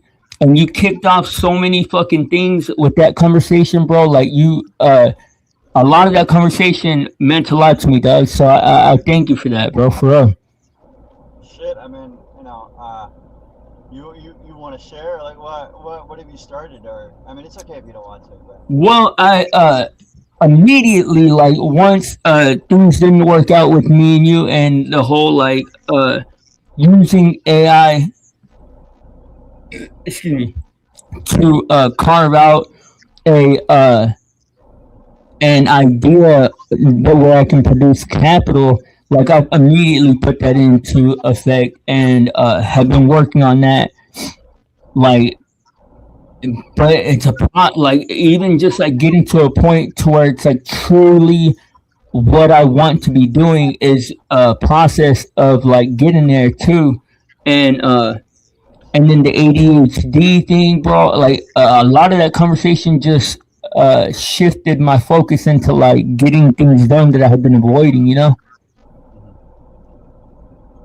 yeah, I mean, yeah, but you didn't really mention what it is that you're working on. What is it that you're working on? I'm not gonna tell you.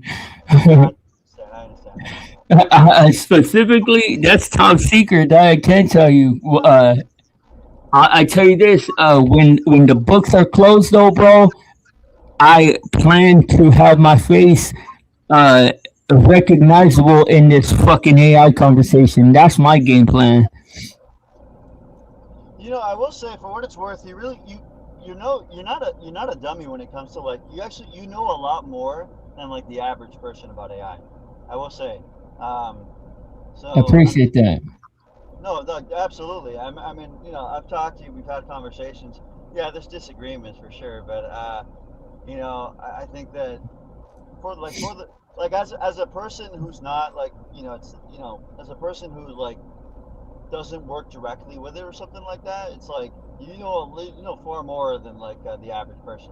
Absolutely, that's for Bro, sure. that's what I'll tell you this, how I said it's top secret. I'm just playing about that. I'll tell you this much is I'm basically just finding creative ways to package that in and of itself, bro. Like uh and ways that I enjoy, you know what I mean? Ways to where I can share that my kind of like layman understanding of these complex ideas or complex topics with people that want to know, you know. Yeah. Okay. So it sounds like But you're some advisory type shit. Is that what you're well, starting to do? content and getting papers published, bro. If I can meet a certain level of profundity within the writing, it'll be kind of like self evident that it needs to be published, and that's what I'm. That's one of the things that I am hoping to do. Yeah, I But think yeah, what so what what are the kind of things like? There's content. There's bro, the AI wants me to get into like sales, dog. Like that's what it's always trying to like get me to do, which is crazy. But like what other things are there to your knowledge? there's an infinite amount of things. Like what? Like give me some like a random uh Even even really about, you know what it is that it's not even really about, like what it is that you're like producing. Of course it will, like, of course, like what it is that you're producing will like, is the thing, like, you know, is the product or whatever, but it's like, it's really about the methodology. It's really about like the methodology of how you go about like producing shit. That's really what it is. The That's passion and focus. what's that? The passion and focus. No, it's about, no, it's about the methodology. It's about the method. It's I understand how like you're interpreting like methodology, like the way one goes about it. No, it's the how do I put it? It's like the You're talking about specifically.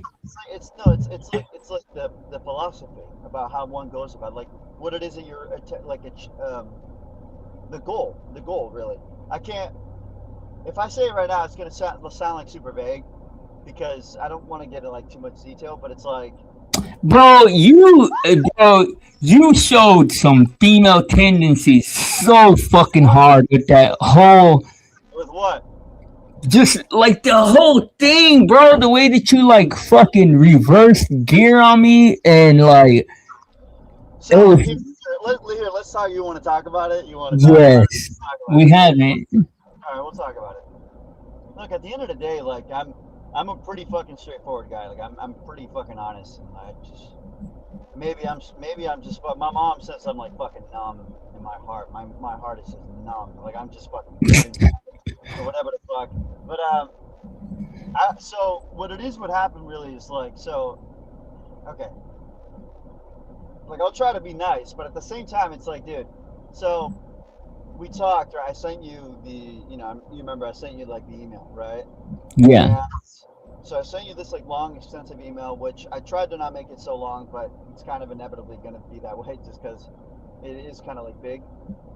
And so, I told you to like stay put for like more instructions, and we were going to like proceed in that sort of a way. And really what it is, like, because I remember I told you, like, I'll send you like more, like deeper instructions tomorrow or the next. And, I remember like literally like, so the next day comes and I'm like thinking about, wait, before I even fucking divulge this, let me actually, because I like, again, here's one thing that, you must understand, maybe you do, maybe you don't, but it's like when it comes to business or when it comes to like any sort of like company creation, it's like the number one most important rule is protect IP, protect intellectual property, always protect intellectual property.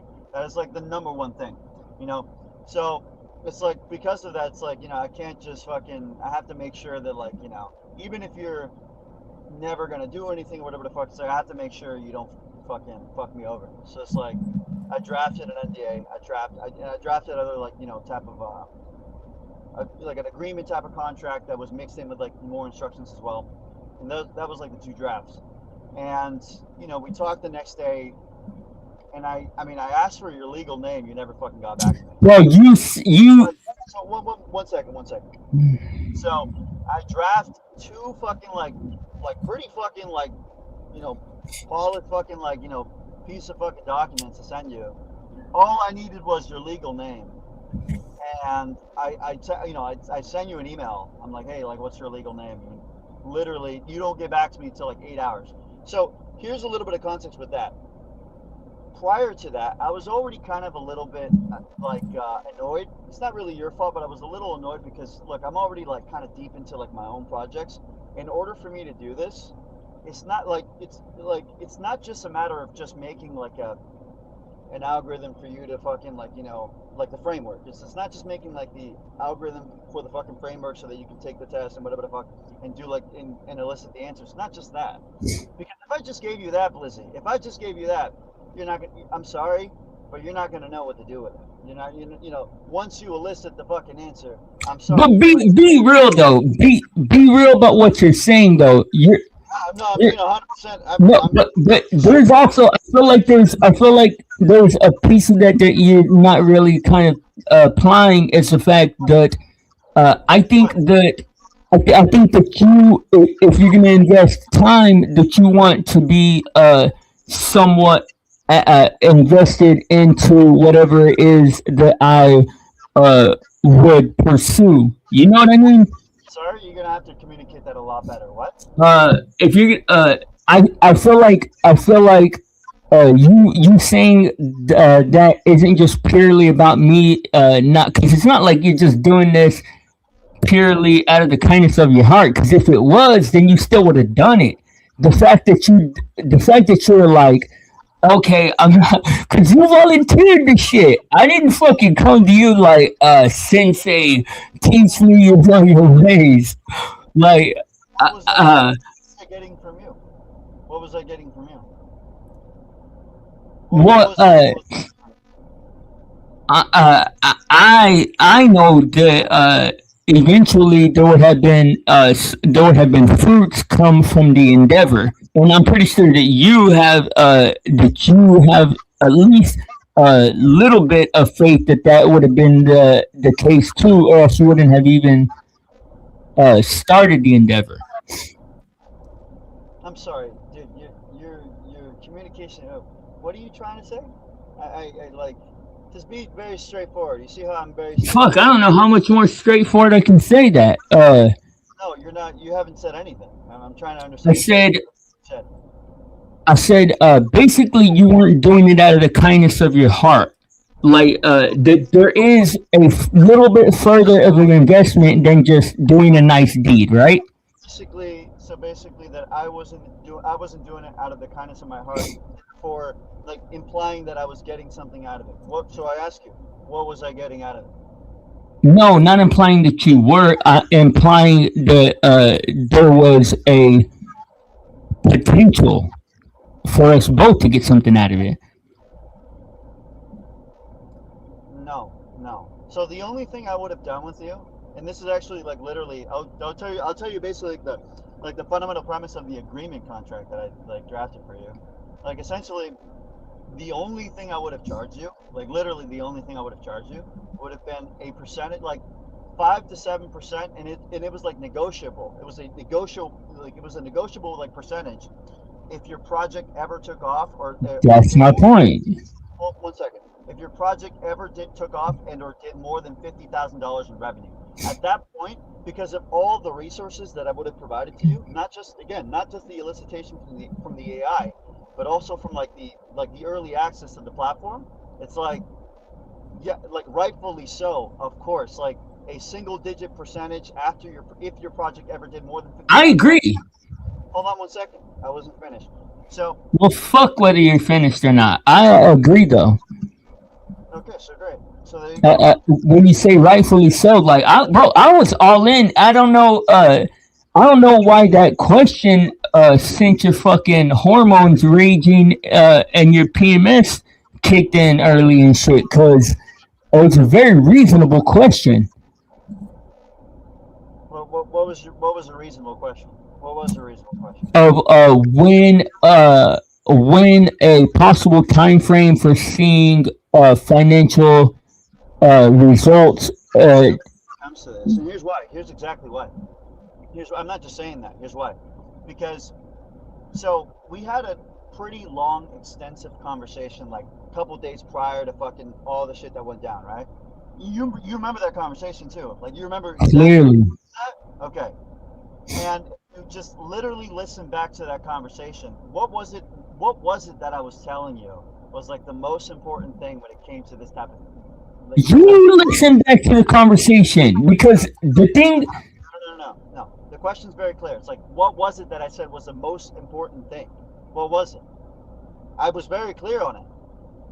I said it verbatim. What was the most important thing when it came to this? Was the product, correct? Was the Yeah, product. It was yeah. the product. It was not about the money.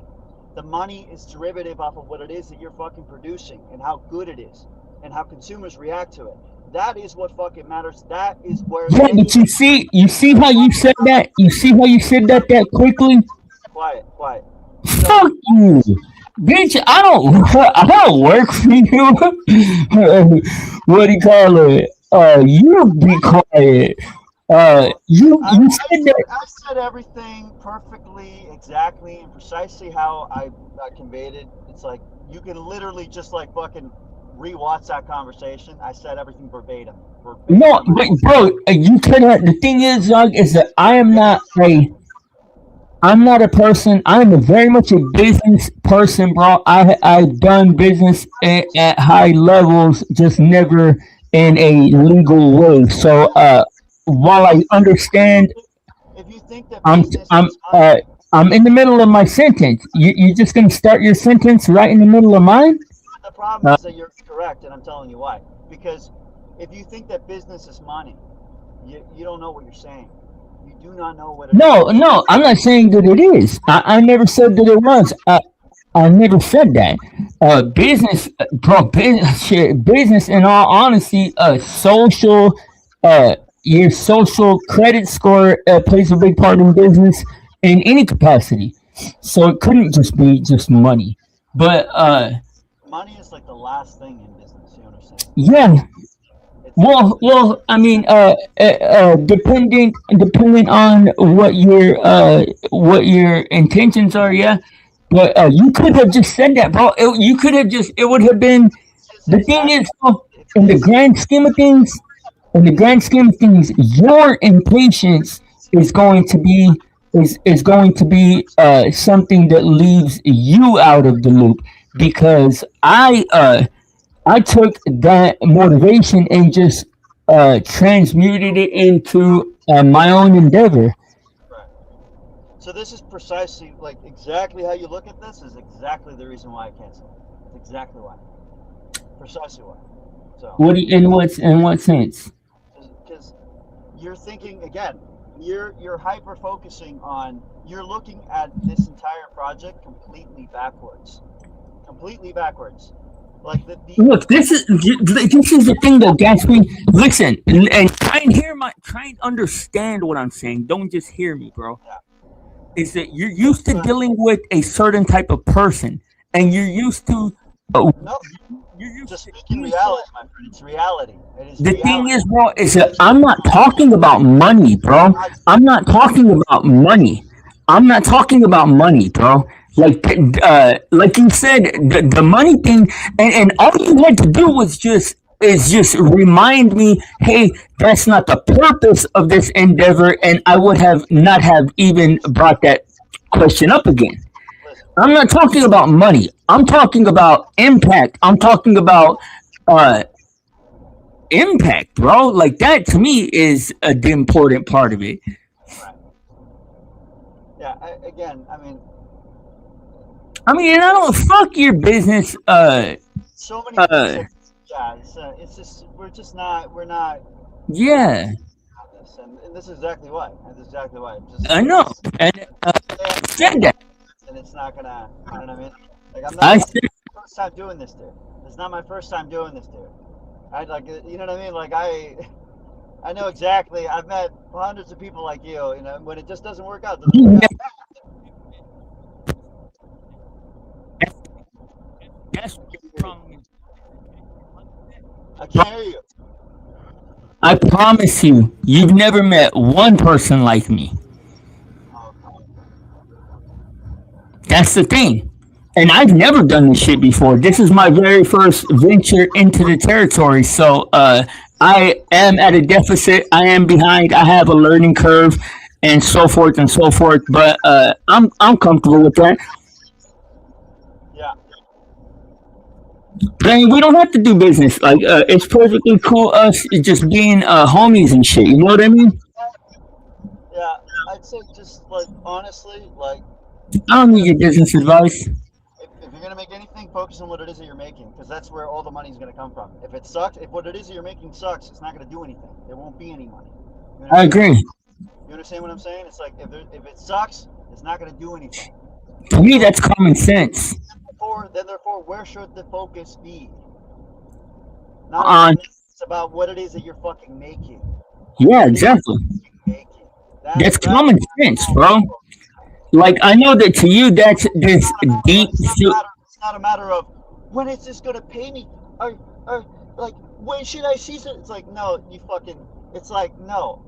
The the way you answer the question of when is this going to pay me is when you make something fucking good. That is when you see anything. That is when you see anything. And where does that come from? Merit. Based on what it is that you're making, right? Make something good. So that question is purely dependent on you. It's purely dependent on you. Yeah. What else would it be dependent on? Right? So But to you ask see, that's what separates a leader. That's what you see. You say that you've been through this before with hundreds of people like me, bro. If that had been the case, dog, then you would have learned how to have leadership qualities and been able to convey that message. Because, I just know when not to waste my time. I know when to waste my. I know when I should not. When I have to like move on immediately. well, the thing is, though, is that it's me wasting my time if me and you were to try to. What's that? What did you waste, Blizzard?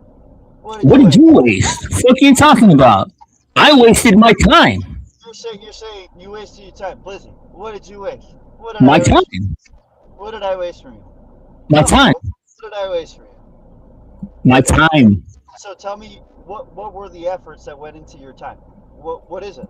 What did you do? Again, I didn't say anything that filled up that time. I said my fucking time. I'm a person, you're a person, and we're both just people. My time is just as valuable as yours. What the fuck are you talking about? Here's the difference. I agree with that, but here's the difference: is that at the end of the day, if anyone put effort into this, was me, who drafted the fucking like documents.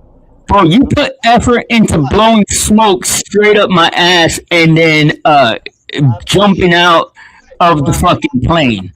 Quiet. So, who drafted the 2 documents? And who I don't know that that's true. And who I don't even know that that's true. Who wrote the extensive emails? Who wrote the extensive? All your email was wait till tomorrow for an email. You're right, Blizzard. You did so much. I didn't say no. If you think no, Blizzard, you're right. You did so much. How could I not see? Of course. Well, you're contradicting yourself because either I'm right or I did so much. I'm agreeing with you. I'm saying, but you're not, because I'm not saying that I did so much. I'm saying that. Well, so much hostility. Relax, but I'm agreeing with you. I'm saying that you're right. You're right. You did so much. You did a lot of effort. I could tell. Yeah, are you on drugs? No. What the fuck is happening? Because you're like saying nonsensical shit. Mom, call the cops. Call the cops. Gatsby got the fucking Addies again, Mom. Call the ambulance because I think Gatsby's having an overdose. Yes, I am. Come on, please. Come on. Hola, ¿cómo estás, amigo? I'm gonna take a mulligan on that joke because I like you. A ver. Habla español. A ver. Querría hablar español contigo, amigo. A ver, querría. Oh, dígame por qué tú pareces como una mujer. ¿Sabes qué? Lo gracioso sobre ti, Blizzy Kind, o lo que sea tu nombre, la cosa es que creo que... That's French or gibberish. One of the two. Sé que tú me entiendes, pero perfectamente, amigo. Perfectamente. Hell yeah. Yeah. But yeah, bro, like I said, I'm still grateful even though you did waste my time. I'm grateful because you planted the seed, and I would have never thought to like. I don't communicate with my LLMs at all until you provoked the idea. Like now, I'm actually like talking to them and getting feedback from them. I've never done that before. Yeah, I would agree. And they're helpful. Yeah, absolutely.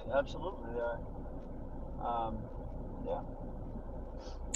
Even with just like, bro, I'm even like I'm taking full advantage of it and using it to slowly adapt my levels of discipline and shit like that in ways that I wouldn't have thought to do by myself. Like forcing myself to focus on shit and stuff like that. And I mean, it definitely, if nothing else, I know that I'll be able to look back at that moment and say that I'm glad that I started opening some of these doorways, you know? Well, I mean, dude, I mean, honestly, with whatever it is that you're doing, I wish you luck. Honestly, I wish you luck, and I think that I think you're a smart dude. I don't think you're dumb, but I think that we all have our ways. I guess we all have our ways. Yeah. Yeah, shit. I'm just glad to be real, dog. I value this, the conversations, and what you've added to my uh conversations and shit over here, bro. Like I value that enough to where I can say like it's worth it to just make sure that stays intact. You know what I mean? What, the relationship? Just being homies, because you seem to like to not engage in shit like that, like as if we had like had some like big falling out, you know? Not engaged. What do you mean? Like you weren't coming up in the chat or saying what's, and then you like then when I did talk to you again, like it's like you're like fucking like I had broken up with you or some shit at the prom, and you're like fuck you, Blizzy. Yeah. I was like, well, I was trolling you a little. I was trolling you a little bit. I mean, That's I the I I I figured that much. Honestly, I was like, yeah, he's probably just fucking with me to some degree, but I didn't know like how No, much of it was trolling. I think a lot of the comments I said like afterwards, I think were pretty nasty. I think they were nasty, and I think they were just. I really didn't like being that way, to be honest. I really didn't. And so for that, I do. I will sincerely say I do apologize for those comments. I think those comments were nasty. So I promise you, bro. You don't even have to worry about it. I don't even remember any of them. I don't internalize shit like that, you know. Like right, and mostly just because I don't know you well enough to for anything that you tell me to be taken that deeply, you know. yeah, sure. So I wasn't. But I do appreciate the apology. Uh, but shit, it's all good times, bro. It's all sunny days and fucking margaritas and sunshines and shit from here on out. Exactly. As you can see, I'm fucking drenched in sunlight. Woo. I feel like a Swedish bitch. I feel like a blonde Swedish bitch from fucking Australia Damn. or Austria. Hey, bro, you ever seen a fucking uh chick so hot like she made you like rethink your whole life in like a second? Sure. Because today, dog, I seen a chick, bro, and it came out of nowhere, bro. Like I'm on this like strict no dating. I'm not even flirting with chicks at the like. I'm not allowing myself any of that shit, bro, Fucking until I can be more responsible with my body and shit. But uh, bro, this chick, dog, walked out in front of me. Was so fine, dude. Like I was like, bro, fuck all that shit. Like I'm about to get this bitch pregnant. And it's a she massive woman loneliness right now. Women, men are not approaching women anymore, like at all. Like what? it's not a matter of that they're. Yeah, you haven't heard of this? There's like a I've heard matter. of like the loneliness epidemic. Yeah, but no, it's like it's in particular towards women. Like guys are no longer like going. They're not really like going after like women like that. And it's not that they're gay, but it's that they're literally not going up to them. They're not. The They're not. black pill is winning. Yeah, they're not going up to them like on the street or at a bar. They're not like actually pursuing them like that. You know what I mean? That's good though, bro. That's good because bitches have been catered to far Yeah, too much when it comes to that. exactly. We need to bring back fucking beating women with a fucking closed fist. And no, we need to bring back the good times, the good era, Fuck. of course. You know.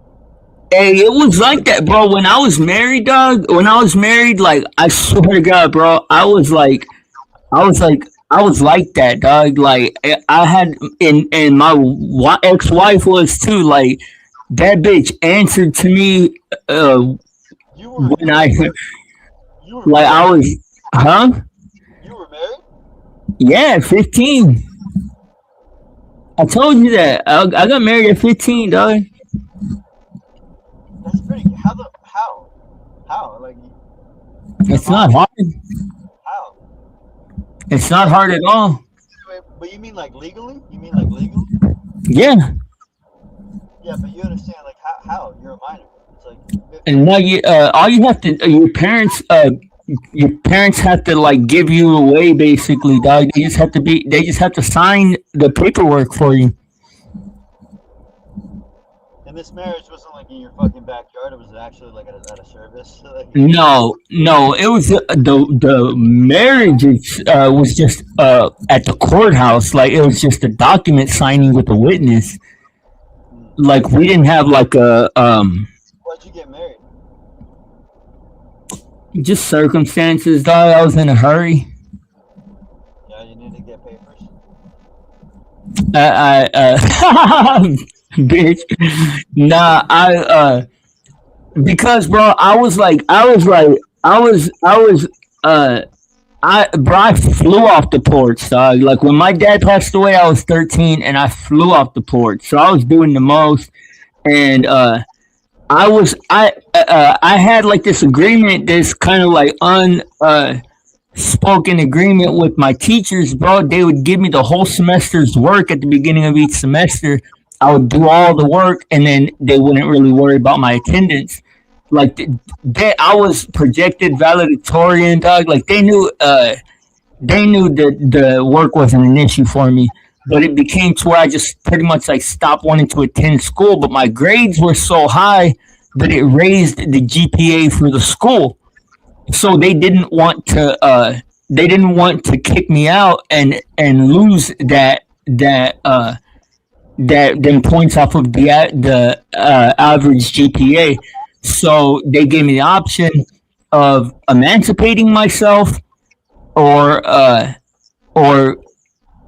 exiting school for a year till I became 16, and then at 16 I could try to start a path towards early graduation, and then there was a shortcut of getting married. If you get married, you're automatically considered a legal adult in Texas. So I just fucking shortcutted it all. I went and got married, and I was able to just graduate. I think I graduated that same week. And so you did graduate, okay. You got married. So you got your diploma and a fucking wedding certificate. Pretty much. The diploma, I don't even know why I fucking wanted it so much, bro. Like I wanted to be a doctor and shit, but I knew I wasn't gonna go to college. Shit, that's tough. Dog, you a fucking doctorate. PhD. Yeah. That's tough. That's like at least fucking like 10 years. 10 years of fucking like pretty deep, extensive school after high school. 10 fucking Yep. years. PhD, bro. Be a doctor by the age of 28, 29, or 30. Yeah. I was fully fucking committed to wanting. I wanted that PhD on after my name, dog. Dr. Blizzy. Yeah, that'd be fucking crazy, right? Blizzy. Just don't tell them you're blind. Just don't tell them you're blind. Right. They might actually get fucking nervous. They might actually have to start questioning your fucking practice. Right. Well, that's the cool thing about psychology, bro. Is that like as long as you have a grasp of the mechanics, like it's so much of it is philosophical. You know what I mean? Yeah, but everything's philosophical, really. Like when you think about it. Well, I mean, not when it comes to like the the skills. You know what I mean? A lot of the skills are practical. Yeah, no, or material. They're material. You know what I mean? Like the skills are kind of like material, but really, reality is made up of material and philosophy. That's really reality. Material and philosophy, and how they intertwine between Yeah, each one. Yeah. shit. If you're deep, like if you're introspective, you a fucking crazy person could get a doctorate in psychology. You know what I mean? What? I said as long as you're deep, like a deep thinker, a crazy person could get a doctorate in psychology. Yeah, I don't know about that. I don't know about that. And here's why: because psychologists, or no, I guess that's psychiatrists. Psychiatrists are doctors. They're actually PhDs. Psychologists, I don't know if psychologists have to be PhD or doctor. Yeah, PhD, but Therapists are fucking bullshit. Like they're literally like hippies. Like straight up, yeah. like they're not even doctors. Like they're literally Therapists and counselors are like a fucking they're like paralegals. They do all the fucking work, but fucking like royal fucking social worker. Fucking faggot. yeah. You Hey, know? social workers are the real fucking scam, dog. Don't get me either. Straight the fuck up. Like social workers are like the fucking faggots who fucking like just watch their partner get fucked. Like, you know, I mean, you know what I mean? It's like no, but it's true though. It's like you know, I remember my sister. She had like a social worker. You know, 'cause my sister had a little bit of like a shake the past. Shout out my sister. But you know, and she dealt with like a social worker, and she fucking like she told me just how like the social worker was like prescribing a bunch of fucking like just hippie shit. It was like hella hippie shit. Like oh yeah, get into herbology or get into fucking what was it? What the fuck was it?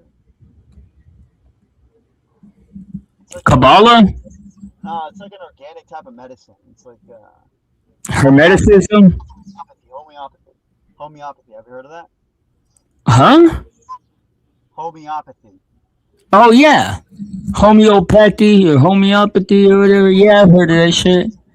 Yeah, she was trying to tell her to get on like homeopathy. And, That basically just means like I mean that's good advice for anybody. That just basically means like a based kind of like caring for yourself.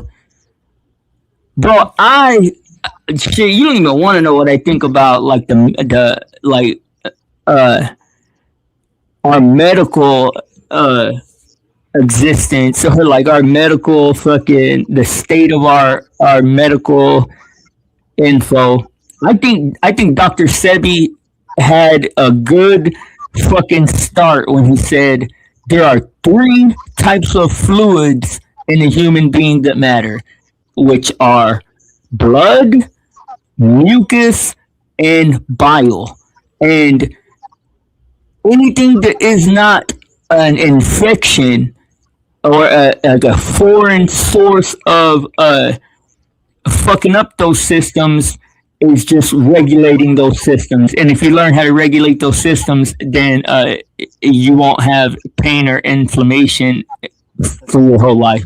that these are the three fluids. What you said? Yeah. The three fluids that become imbalanced during medical anomalies or medical fucking whatever. Well, yeah, yeah. I guess that makes sense. Because mucus, especially when you're sick, right? It's like it like overproduces. Yeah, and blood. Yeah, well, Blood. have you ever taken like a mirror and tweezers dog and like actually like cleaned the inside of your nasal passages? Uh, yeah, all the time, all the time. Because I think I shit all the time too. I think I got. It's like so interesting. It's interesting because you can see, like, I don't know how in tune you are with your body, bro, but I know an infection before, like, days before it even occurs because of the way that it feels, like, both on the inside and the outside. You know what I mean? yeah, yeah. To me, I'm a big kinetic chain guy. I believe that there's something deep to the kinetic chain of the body. You know, the kinetic. You know, have you heard of the kinetic chain of the body? No. Yeah, I bet you have. It's like your spine, right? Like your spine, your pelvis, like essentially your human anatomy. anatomy of literally from head to toe, like from your ankles all the way up to your head. It's like the composite. My dad's a lot more versed on I this mean, I stuff. understand what the words mean. Like, I understand, I know what kinesis is and all of that, and I understand like what a chain is. So I understand what that means, but I just not familiar with that concept. With the kinetic chain, Yeah. yeah, it's just basically like the stability of your spine. It's essentially like, so when you're born with all of your muscles like working like perfectly, almost perfectly. But over time, as you get older, you sort of everyone has like bad habits. They slouch or they sit too long or whatever the fuck it is that you do, and it starts like turning off these muscles, these essential muscles that create the stability of the spine. If you came into this world with all the muscles working and the spine being stable, if over time that sort of starts turning off, um, well, it's sort of there's a big theory that it fucks up like a lot of your shit, your intelligence, memory, cognition, Should I your believe it, bro? Because I have like all this tension built up right here, and it makes the back of my head hurt so fucking bad, dude. yeah, no, yeah, fucking sitting is like the new smoking, straight up. I actually think that so much of like society's problems nowadays is because we sit down, we live like a sedentary life. We sit down too long. Hell yeah. Like our like iliopsoas, like the hip flexors are tight, overly tight all the time. Your low back's constantly like overarching, so it's like incredibly Well, tight. how much do your feet play a role in that? Because I've noticed that, like, if I shift my feet like a certain way, bro, it'll give my back like some relief when I'm sitting down. You know what I mean? Greatly. So your foot is made up. So your foot, I'm about to fuck you up with some shit here. So your foot is like there's 3 points to your foot, right? You have the ankle, it's like the fucking like the back of your foot basically. The ball in the hill. Exactly, yeah, the ball and heel. Oh, the calcaneus is really what it is. Shout out my dad, dude. But the calcaneus is because the heel actually has a legitimate name. It also can move. That's a lot of people don't know that it has mobility. It can kind of like twist a little bit. But yeah. So you have the heel, which is the calcaneus, the midfoot, which is like the stability of your foot. The midfoot's supposed to be like this is like supposed to have that arch, right? It's supposed to have that arch, and then you have your toes. Your toes are supposed to be like mobile, right? So here's a great example of this, right? So for instance, like your body is made up of it's literally like an algorithm. Your body is like a rhythm to it. So it starts it's your body's made up of mobility and stability. Mobility and stability, mobility and stability. That's literally that's the chain. That is the chain, right? If one of these parts is not doing their job, your whole body's fucked. It's gonna compromise. Everything's gonna start fucking like thrown off. And this is like serious. It makes sense. Things start actually getting thrown off in that sense. It's gonna fuck up your mental. You came into this world with everything working, with everything like sort of like your whole system working. The body and the mind are connected. You know what I mean? They have a relationship between one another. If the spine, of which is like the most important like part of your whole fucking body, like your body's always trying to do one thing and one thing only: stabilize your spine. Like whether you're sitting down, whether you're standing, sleeping, you don't need to even think about it. It'll do it on its own. This number one goal is to stabilize the spine. If its ability to do that, if it gets compromised, it can't do it really well. How would it not reflect in other ways? How is it not going to reflect in your psyche? And then it becomes like a chain reaction. Like if this small part of your spine is unstable, it's going to destabilize the rest of it. Exactly. Not only that, but you'll feel unstable. You'll feel kind of like a bit unsure. You'll feel probably a little more anxious. Actually, there is studies that actually say that if you have a hunch, if you're kind of hunched over, bad posture, right? It's like you're more prone to having anxiety. You're literally in a physiological like position. Your body is Well, it incapable. makes sense because like the same way we have those what are they called, self-soothing techniques, like where people rock and shit. Like the hunching seems like one of the same kind of things that people do, you know? Yeah, but you don't want to. You want to get out of that state. So your thoracic spine, which is your like you can actually feel your thoracic spine. It's the sternum. It's like the. I remember my dad would always say he's like, you put your thumb to your chest. That's your thoracic. If this is kind of like tilting like this, you're fucked. It shouldn't be like that. You should always keep this up. You should always keep this up right here. This you should imagine this as like a cup of water. If this is tilting and the water's slipping, it should always be up. always keep this up. That's how you came into this world. That's literally how you came into this world. But bad Yeah. habits set that up. You know what I mean? Well, dude, a lot of times people think that I'm hunching until they see me without my shirt. Like, I'm fucking jacked, dog. It's not. You might. But Your posture, I can promise you, is like probably fucked completely. yeah, it is. It is. 100%. But it's not. That's like the anatomy of your body. You know what I mean? It's not muscles. It's like that's the anatomy of your body. It's like It's not as bad as it could be, though, bro. Like my little brother, dog. His posture's so bad, bro. Like he's like just horrible posture. yeah, a good one's a fucking like yeah.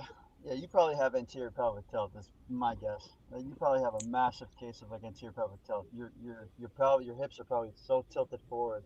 It's probably why you're. Well, dude, I broke my hip probably like 10, 12 years ago. So I have like huge fucking problems, dog, with my hip as it is, and pain in that bitch so often, dude. And then I'm flat footed, so like my whole shit's probably fucked off. Yeah. I mean, do you do anything at all? Do you work out? Yeah. Yeah. What do you do? Well, number one, I work with my hands. I Actually train. That is good though. I mean, you know, if you're actually moving, it's like that's good. But it's like I mean, like actually like train, like straight up like train. What do you mean? If your car breaks down, shit, who can fix it is who can fix it. Fuck you mean trained? That's true. That's a good point. That's a good point. Mechanics have that secret strength, you know. I mean, bro, just the understanding the mechanics of things is a very underrated skill. You know what I mean? Like, when you rebuild a carburetor, dog, like that's like one of the fucking most complex things you'll ever do in life, bro. I believe you, dude. My best friend is a mechanic, and you know, dude, back in the day, he used to fucking jug it so hard. He used to help me out because you know, I'm not.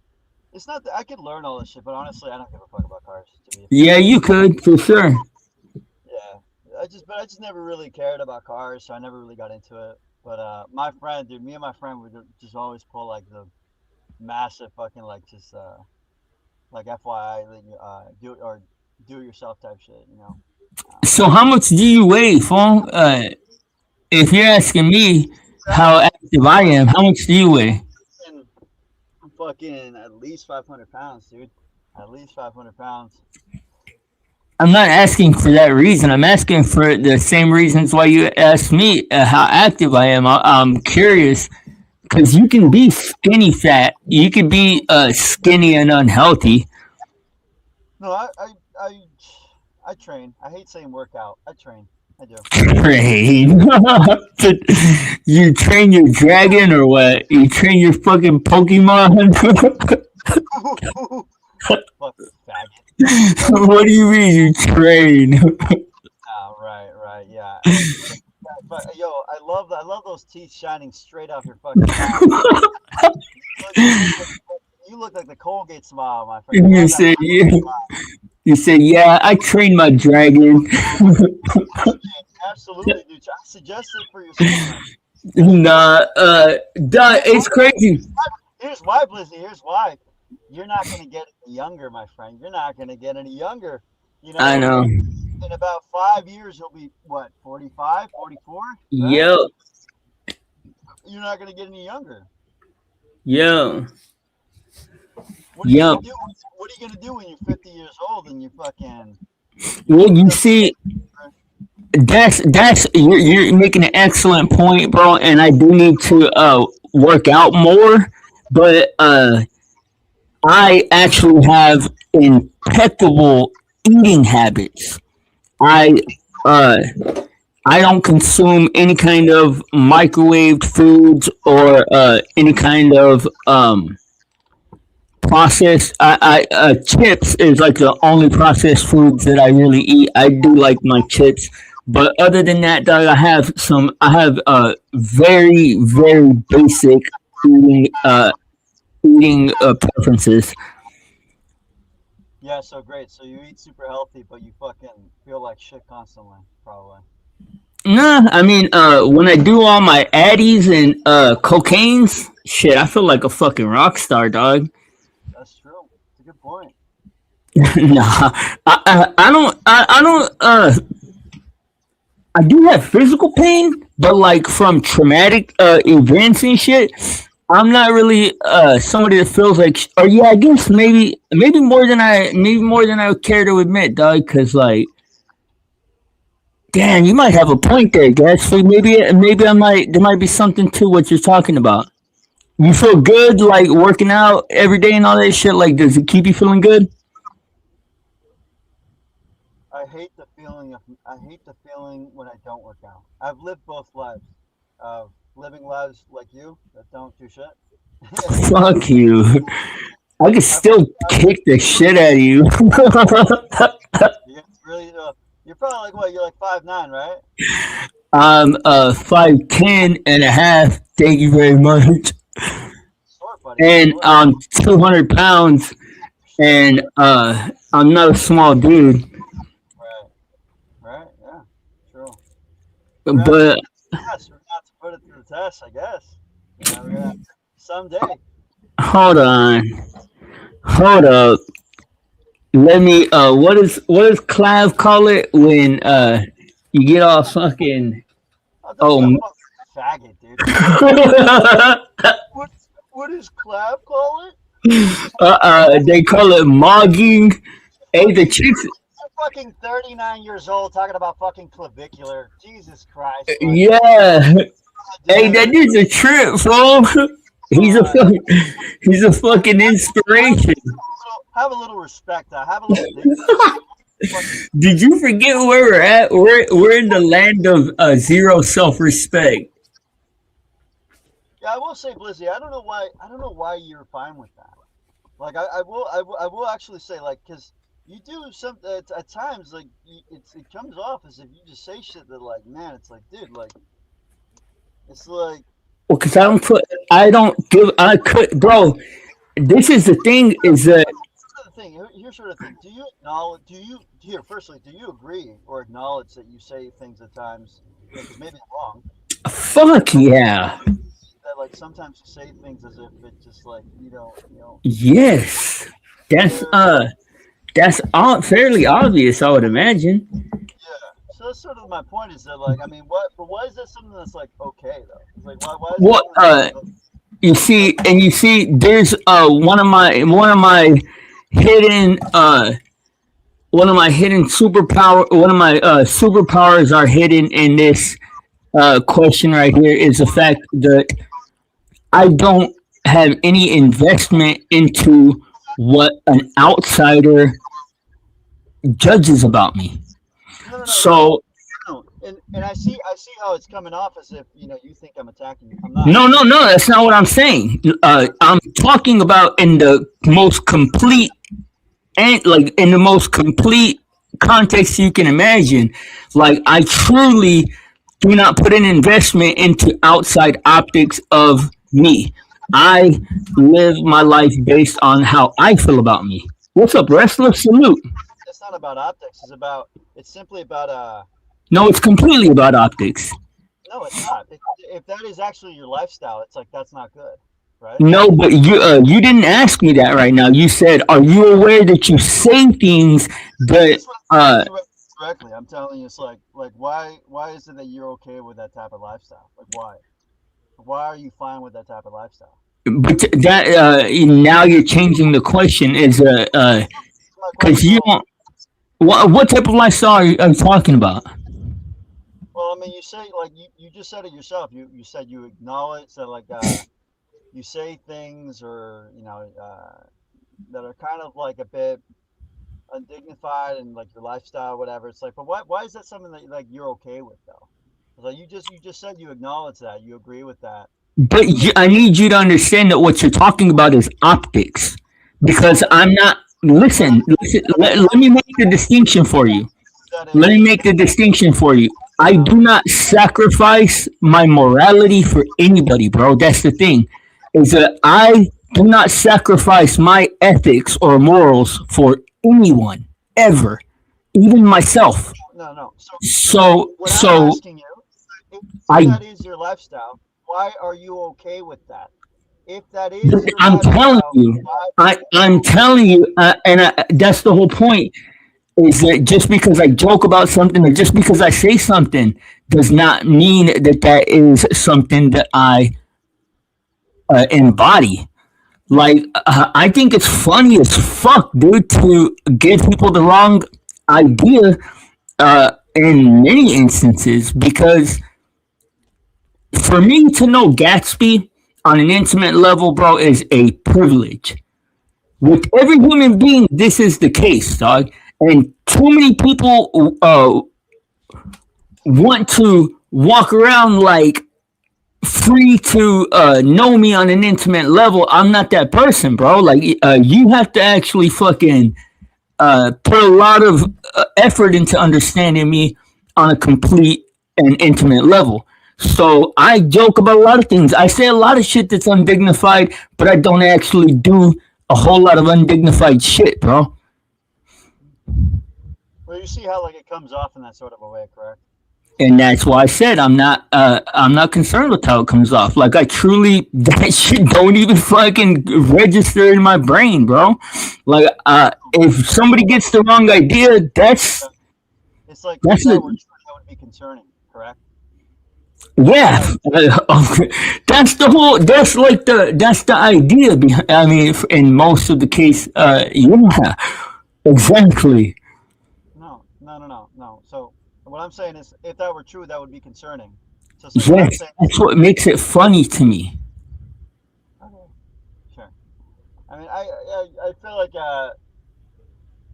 yeah, but it doesn't come off as like it doesn't come off as funny. It comes off as like concerning, right? But you're asking me to be that's your optics, bro. I don't care about that shit. Like Yeah, but when you say you're trying to be funny, it's like who? I mean, you're trying no, to I be didn't say I was trying to be funny, and you're trying to be facetious because you're not actually concerned about my well being. Like, get the fuck out of here. If you're gonna say that, that's a ridiculous thing to say. yeah. Well, so what is facetious about what it is that I'm saying? Because you're saying it comes off as concerning, like as if you're concerned with my well-being, when that's not the case at all. You're simply concerned, and maybe you're just not very practiced at separating optics from actual critical thought, bro. But you're actually asking me to participate in a conversation about optics that I've left behind in my childhood, dog. Like, I don't concern myself with how shit looks, how people take shit, what shit looks like. I don't care about that. It don't bother me. I don't care if someone thinks I'm the lowliest scoundrel, dog, murder, fucking anything. That shit makes no difference to me, bro. Because if you actually have the privilege, and I say that because, like I said, for any individual, it is a privilege to know me and on an intimate level, then you would most certainly know that that is the exact opposite of who I am, completely and wholly. But I do like to joke about it. I have a fucked up sense of humor. I ain't lie about that.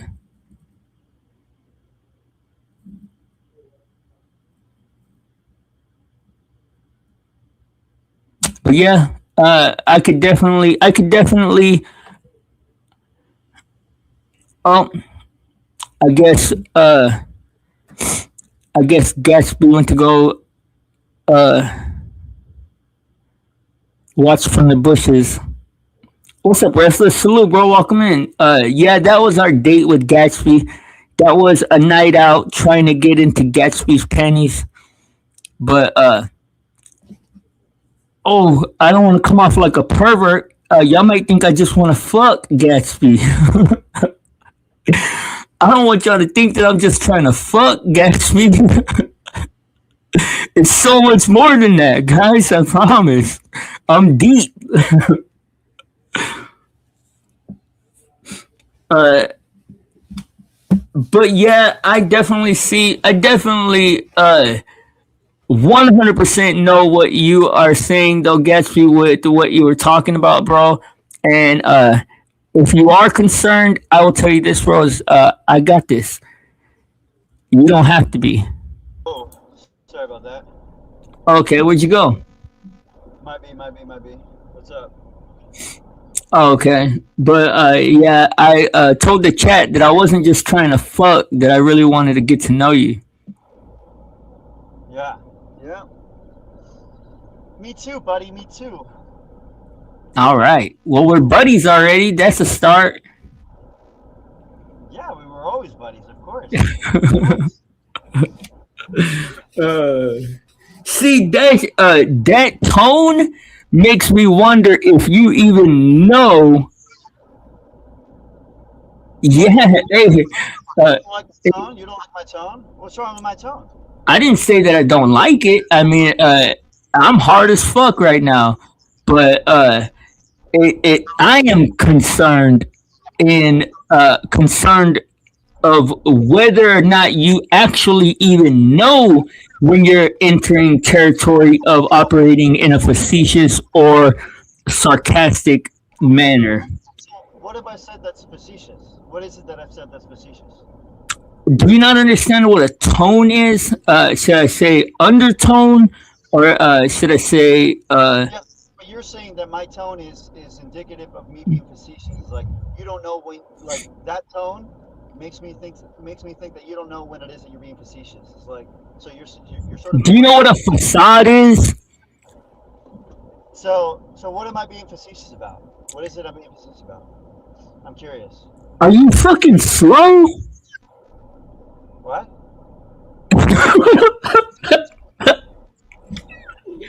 What the fuck? Okay, when we're dealing with undertones and like a tone, like I can't give you specifics. Facetious about. You said I'm being facetious. What am I being facetious about? I'm curious. Go ahead. Well, I said a tone, your tone, but what the one time the instance that I could specifically point to is when you're talking about being concerned with my well-being and all that. So it's not really about like it's more so about what it is that you're saying is concern like it's concerning. It's like it's not really that it's like morally like from you, but it's like someone can say something that is concerning and me not give a fuck about them, right? But it can still be concerning. It could be like, that's kind of weird, right? It's like what I'm saying is the things you say at times is a little. Okay, so you don't know what optics is. No, I just don't think you understood what it is. No, because you just described optics. Like you just described optics. So like it's purely. I describe optics. It's because the concern is purely just a visual judgment, like a passing visual judgment. It's not an actual concern. Which, if you go back to what I originally said about being facetious, I find it rather facetious to say, I can find something concerning and not give a fuck. That is, I think that would be considered explicitly facetious. It's not true that someone could say something concerning and me not give a fuck about them. I'm not saying whether that's true. I'm talking about how you deal with it.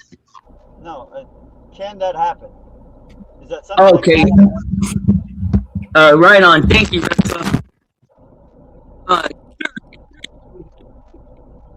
Shit. Whenever. I can't hear you. I actually can't hear you.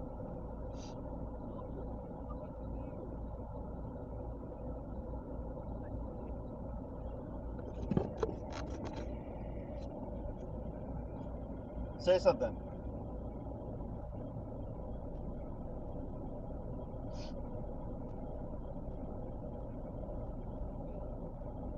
Say something, I'm giving up on you. Oh, yeah. Can you hear me?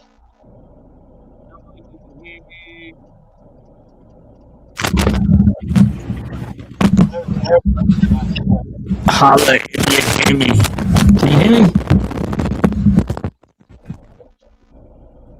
bro, why the fuck does this constantly happen? This is what?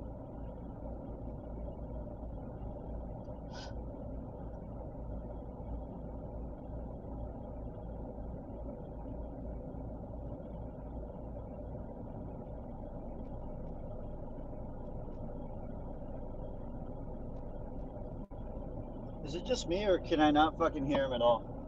Is he talking? If there's anyone in the chat that can hear him talking, let me know. Yeah, I know. Hey, Resla, what's up, bro? How you doing, man? It feels like I have Resla on TikTok now, bro. It's Gucci, keeps up with you. Nah, I'm playing.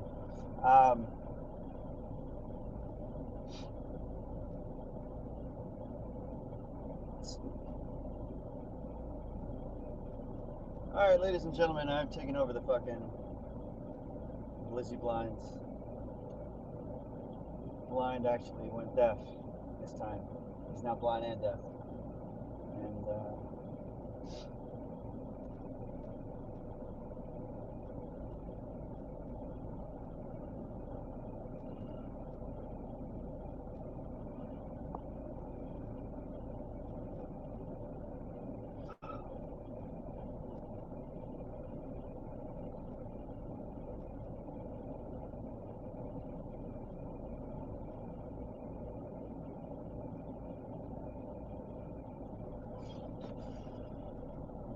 I ran some errands today. Fucking, I had like 2 hours of sleep last night, and it's just been a fucking bitch. I'm just fucking like, I'm like drifting in and out of like reality right now.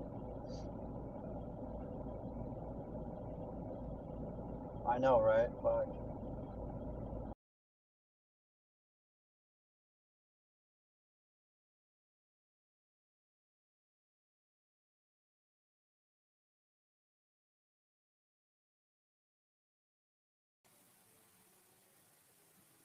Yo, can you hear me now? Damn, I said pull it back. Now he's no, dude. That was my fault, bro. I was using a bullshit little. It's like a podcasting mic. It's just like cheap and easy to set up. It's just like straight to USB. I didn't want to have to like hook everything up and shit. So uh, it just went out though all of a sudden. So. Gatsby's a bitch, right? Can't babysit my panel for 2 minutes. That fool runs off. Can't handle the heat. Go to TikTok. Gatsby, go play on TikTok where the fucking birds are. Gatsby, what a hoe. That fool ran off quick. He said, "Oh, Blind's not here. I gotta go." What are you up to, Wrestler? How you doing, dog? How you been? We haven't had a conversation in a minute. The last time we talked was that long ass conversation we had on Discord, I think. I mean, I've been in your chats. You've been having some interesting conversations.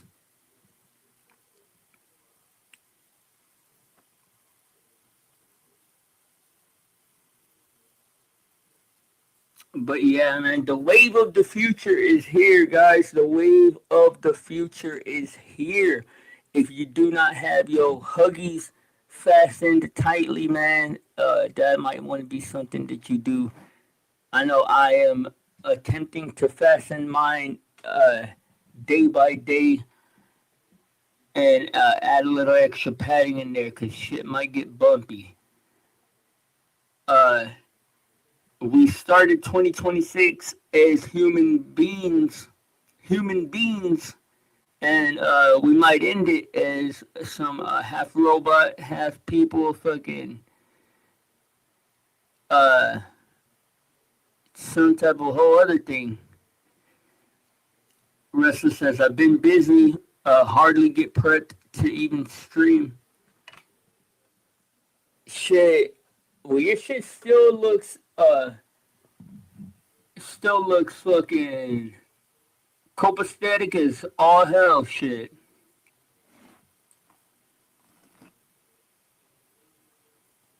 to be real, dog, like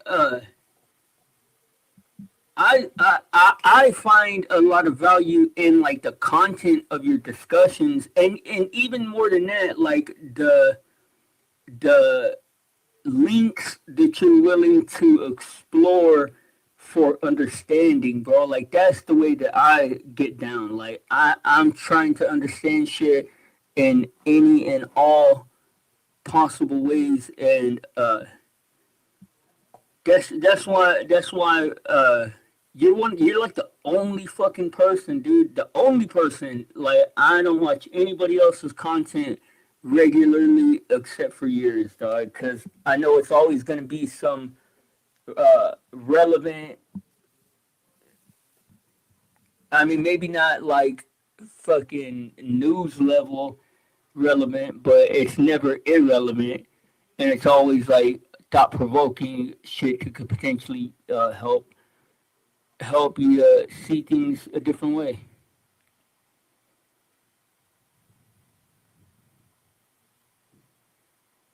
But salute to Gatsby, man. Gatsby, thanks for stopping by, bro. Uh, Although your business uh, skills are dog shit, you're still the homie. You still the homie, lil bro. You still the homie. Oh, that's what. Okay. I was telling y'all guys about the 3D and the 5D, and I shared with y'all one of my secret hacks about the psychic readings. And I'm telling you, man, as long as you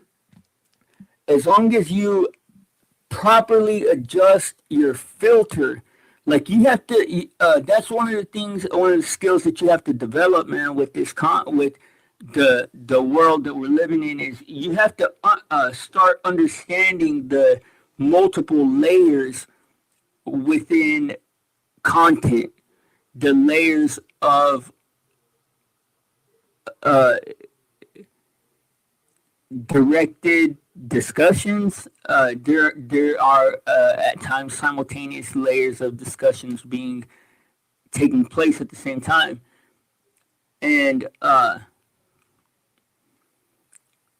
I do I do have a favorite when it comes to that, when it comes to the psychic readings.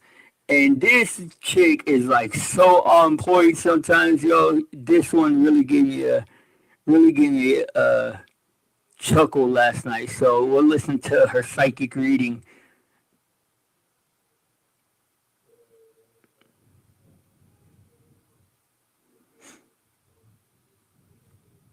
And she really is like cool. Like her energy is really good, man. She's like a really positive and nice person. It appears. But check this out. It's just so from outbound.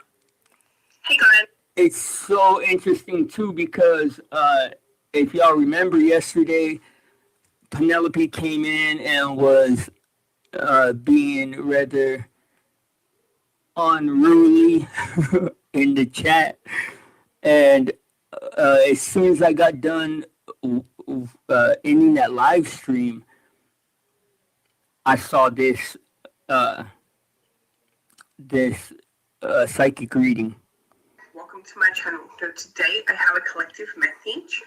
We're going to find out what Spirit wants you to hear. I've already pulled some cards here. Please remember that these messages do not resonate for everyone. And let's get straight into this. So, whoever I'm speaking to today, you are somebody that you are really open. You come from your heart center.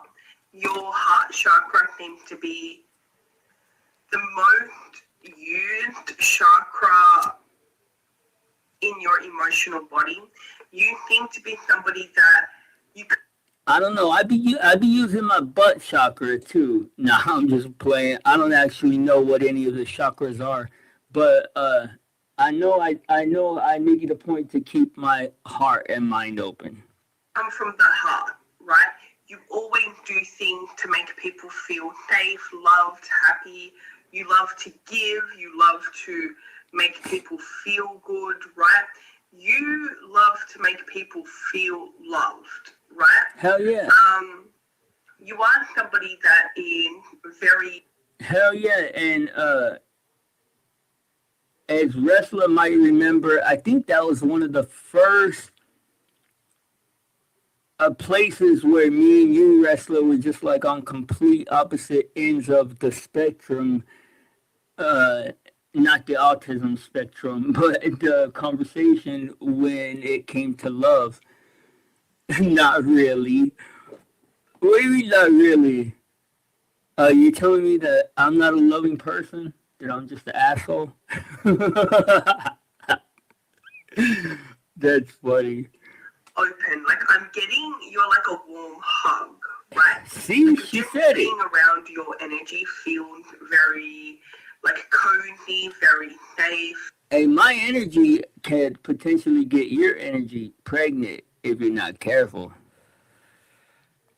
You seem to be somebody that, you know, you make people feel comfortable. You make people feel nurtured. You have a very nourishing spirit, and being Hell yeah. around you is very comfortable, right? Now, I am getting that you are somebody that is very deep. I'm speaking to somebody that you've been through a lot in your life. People would not know it if they were looking at you, but you've gone through a lot in... That's because I am beautiful to the untrained eye. You may not know because the incredible handsomeness would make you think otherwise. your life, and this has made you very deep as a person. You have a lot of awareness that other people may not have just because of the things that you've been through. You also understand the importance of making people feel loved and nurtured.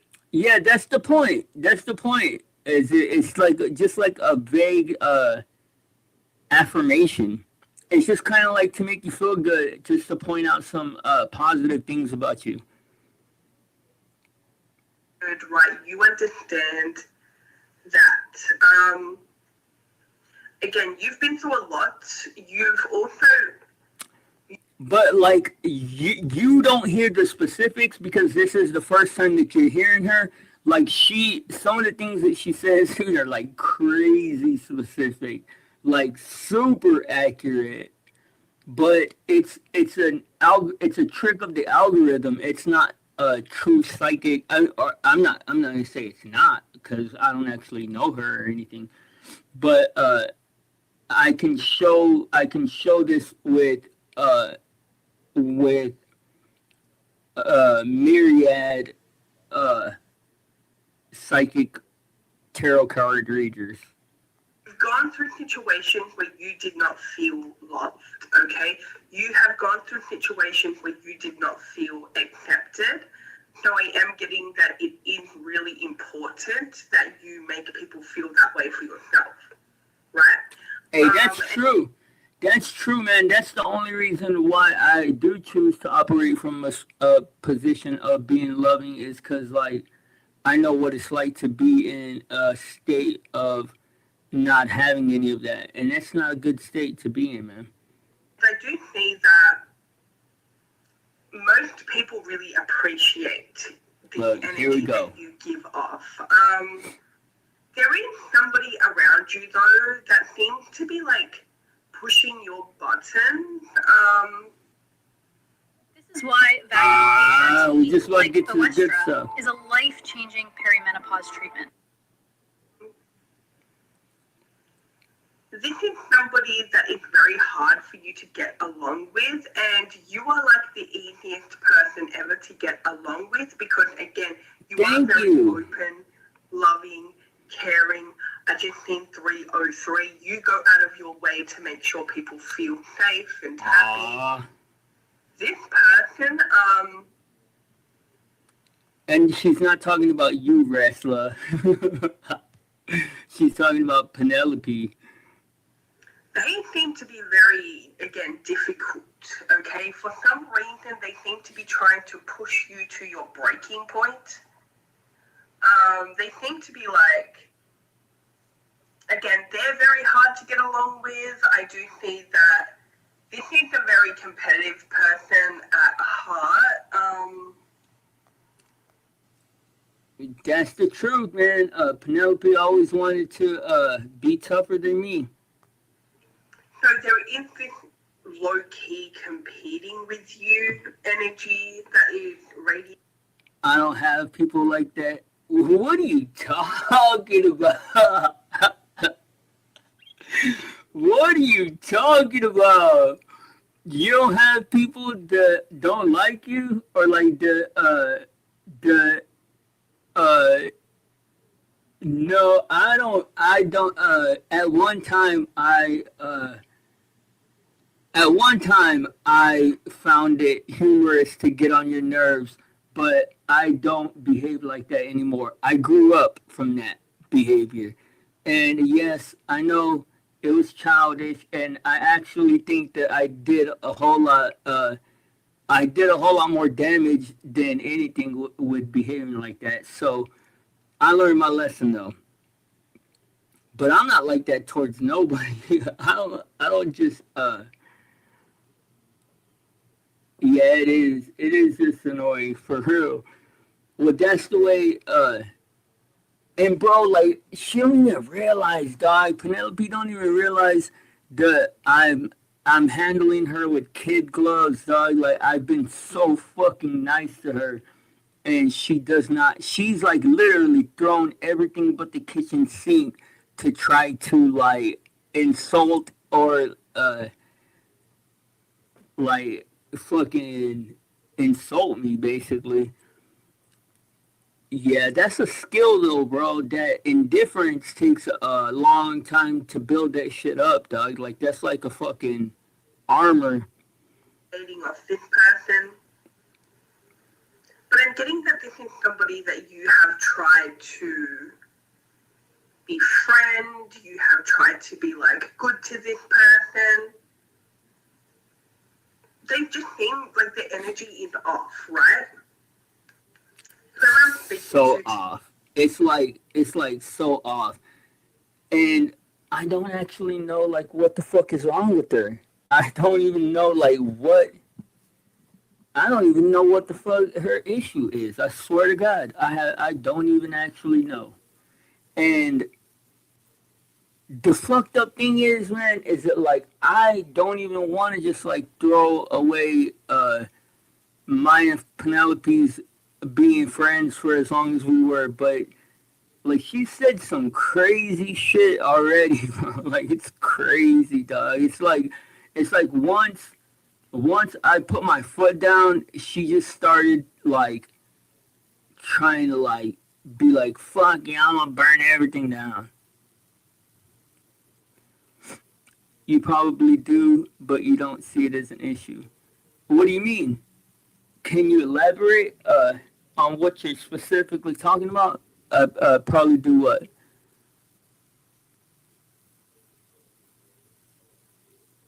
I mean, because you're probably right. Regardless of what you're talking about, you're probably right, because that's most likely the scenario is the whatever it is if I'm doing something to provoke her, then it's something that I'm not aware of or something that okay. I mean, I could guess, but like, I'm not doing it intentionally. Like, you're right. See though, look. How do you proceed in a situation like this when all I'm choosing to do is exercise my indifference? Like I said, you're you're not adding enough to my life to be able to behave like this with me, and it be just like, but dude, I fucking engaged with that bad behavior so much. I used to reward that bad behavior. I used to like constantly crash out my channel for Penelope and shit, and it gave her this entitlement that I don't know how to like get rid of.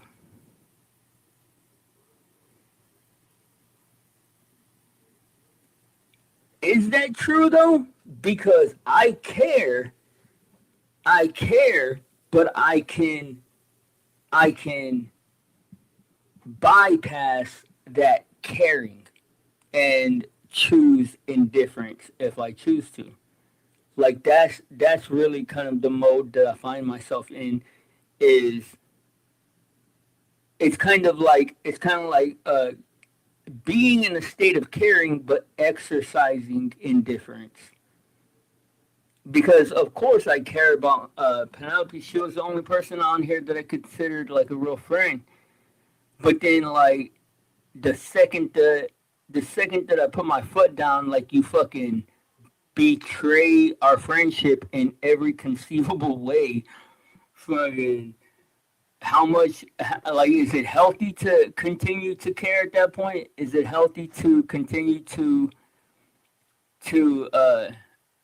try with somebody at that point to be friends? Like, you really give, like, golden retriever energy. I was thinking that, and I didn't even realize that.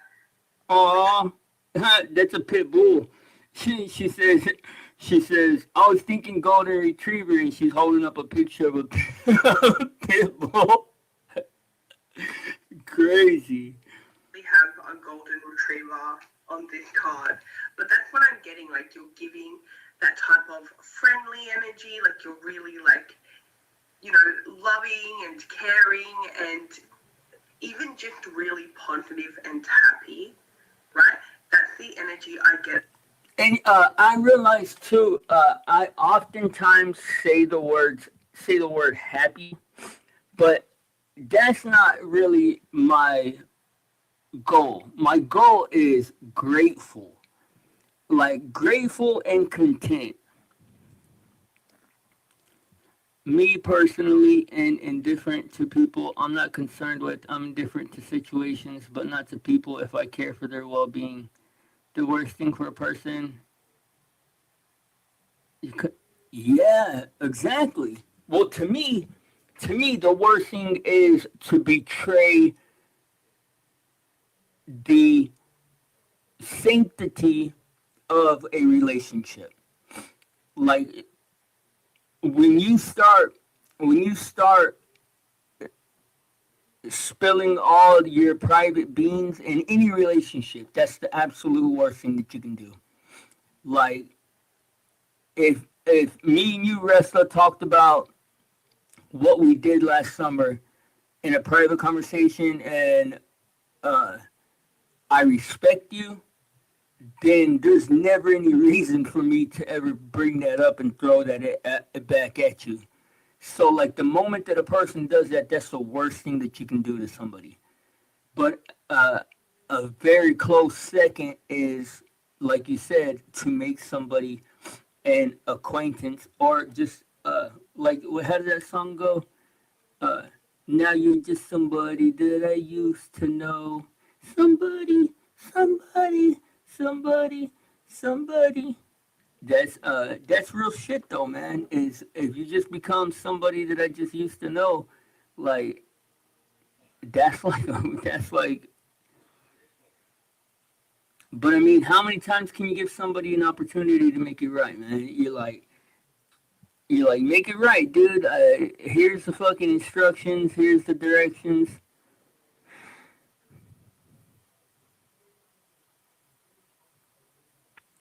Yeah, well, bro, I have people that I ended with that we parted ways on very bad terms that I would never, ever speak on their private business. Like, I think that is the most low down, vile shit that you can do to somebody, man. Is to take shit that they told you about in confidence and to weaponize it against them. That to me is honest to God like the worst thing that one human being can do to the other. Because I mean, especially when you look at the society that we live in, man, like trust isn't something that you just kind of like have an abundance of. So if somebody's telling you about their private life, there's a good chance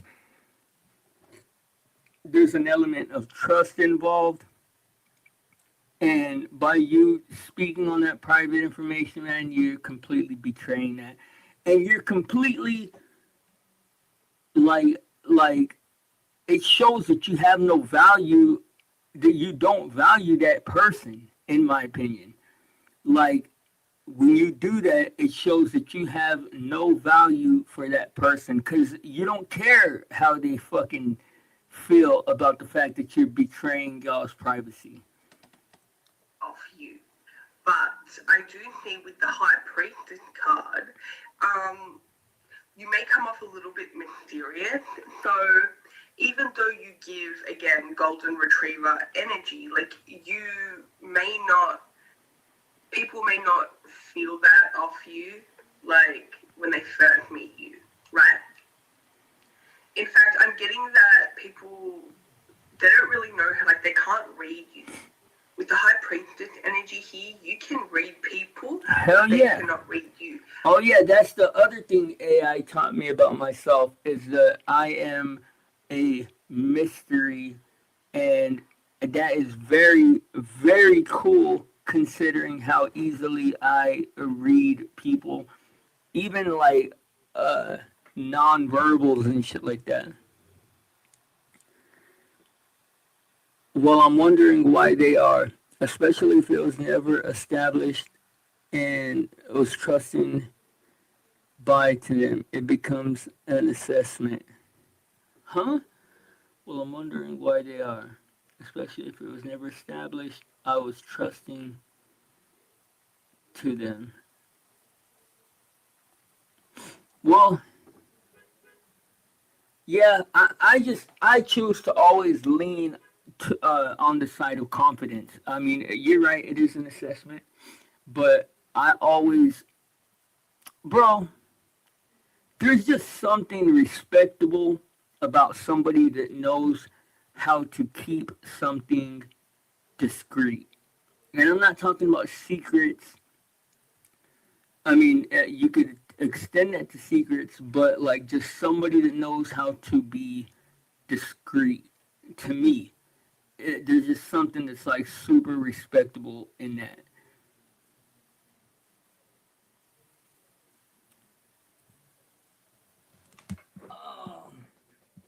That reading was done, I think. Oh, that chick's pretty cute too, man. She's a cutie pie. Her name is Goddess Energy. If y'all ever want some cool psychic readings, man, she gives cool psychic readings. If y'all get a chance, you have to check her out. If they never stated they trusted me, I'm wondering why do they need to vent? Do they lack people to talk to? So I asked them. Yeah. Well, dude, I'm so used to that shit, bro. That's been my whole life, dog. Like my whole life, bro. I can meet somebody for 5 minutes and they're like, "Hey, let me tell you my whole life story, and maybe you can give me some advice on this life size fucking issue that I'm dealing with." Like, I'm not. I'm not really afforded too many of those like barriers between distinctions. Like people just dive right into like fucking telling me everything about them. It's always been like that for me. I mean, honestly, I'm used to it at this point. So I just keep what everybody tells me private until I have to speak on it. And shit, as y'all have seen, when I do behave like an asshole, you don't want to get me in that mode to where I don't no longer respect you like that, because I'll literally just open up my fucking chat log and just put that bitch out for everybody to read. I do as well, but I tell people I'm not a professional, and if I was, I'd... Yeah, I need to start telling people that shit for sure. I definitely tell people they need to see a fucking professional. I tell people that shit all the time. Like, have you ever thought about therapy, yo? Like, therapy is really, like, helpful, man. And I don't actually have a whole lot of faith in therapy. I mean, certain types of therapy, but some people need some kind of fucking medical intervention or something. Some people need... Man, y'all know what's crazy? Like, I've been talking about the observer effect. What's crazy is that I'm starting... like, everything, doesn't need to...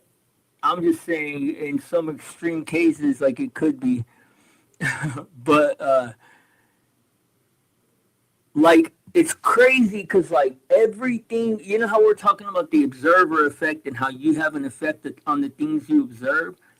Well, everything you observe also, like, it's like a two-way street. It all has, or it all now exists within your paradigm. And things that I have not thought about since I was in my teens, people that I have not thought about since I was in my teens, have been making a resurgence in my observable periphery of my focus. So, like, one of the ones that I found very interesting that I have not thought about in forever is Russell Brand. I don't excuse me. I don't feel any kind of way about Russell Brand these days, but back in the day, man, I used to think that Russell Brand was like this infinitely wise dude and stuff.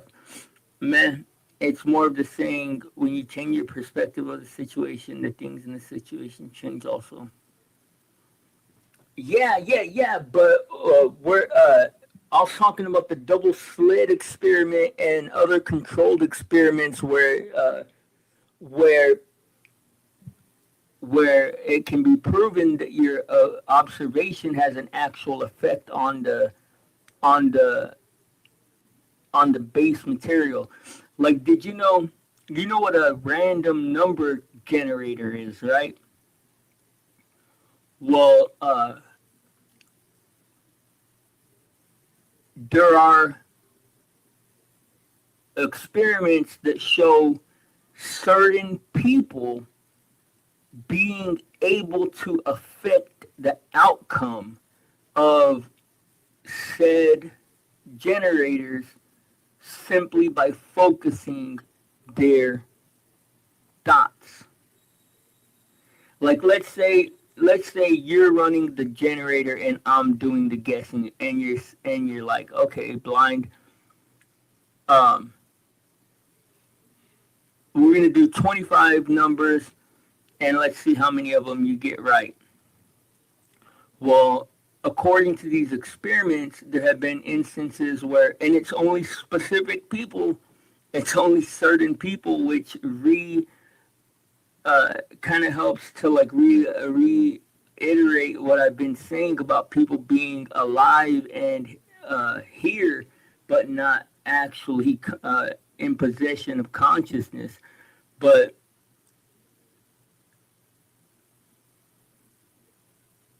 what do you call it?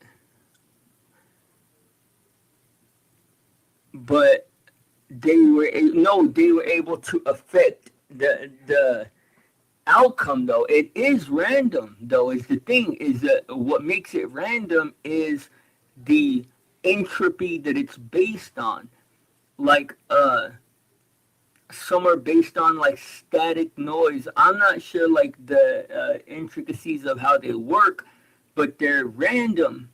But certain people, if they focus their thoughts, like let's say on one number, oh, maybe it was odds or evens. I don't actually know to what degree. I just took it at face value and thought, well, that means that if somebody's concentrating on the number 55, then that a number seems to come up more often with these certain people. But maybe it's not even to that degree. Maybe it's a simple odds and evens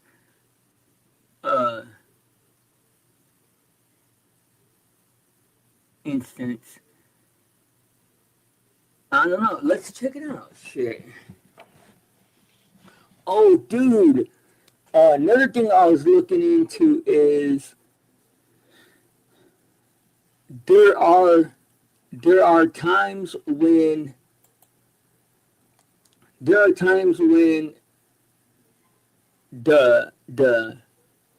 I think it was rats. Here in America, certain things will happen, and rats will have to learn this certain thing. And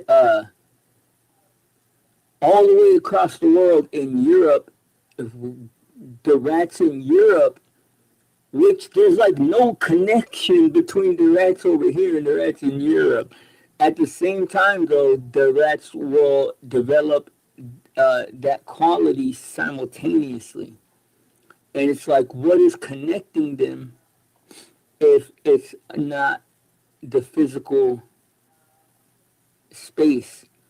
I have no idea what a reticular activating system. I don't even have any clue what that means. Okay, so check it out.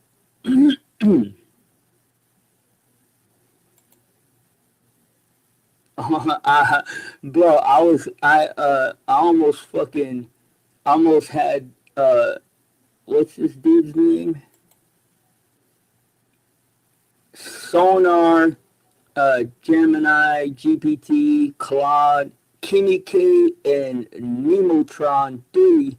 Almost melted them bitches down by trying to make them generate random data. Like they seriously could not. They could not accomplish generating truly random data, and they're having a really hard time dealing with that. Okay.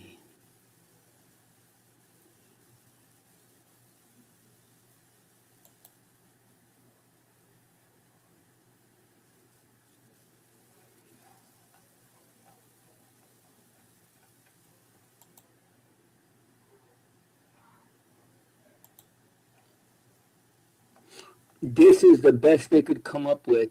Zarkon Plume 7FL9 Quartz Ripple Mingo Jet Asterisk 441 Delta Moss Emberline Keeble.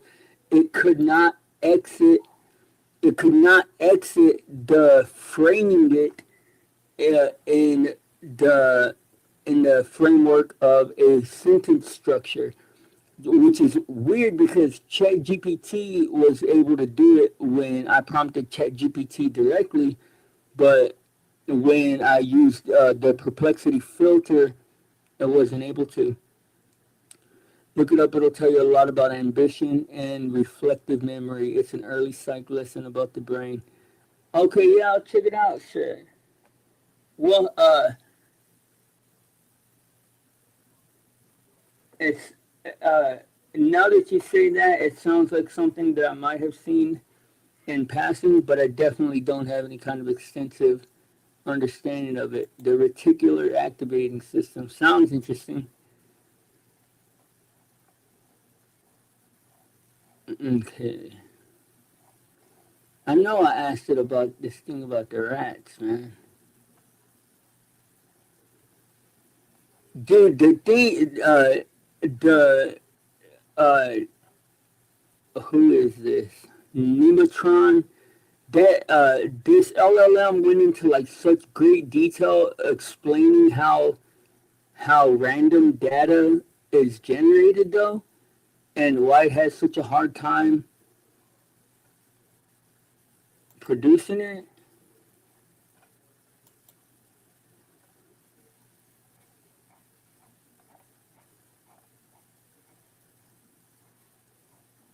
I can't find the rat thing. You've experienced these things. Okay, yeah, I'll look it up. Shit. Alright, I'm gonna have to leave it on right there because I'm getting hungry. Shoot.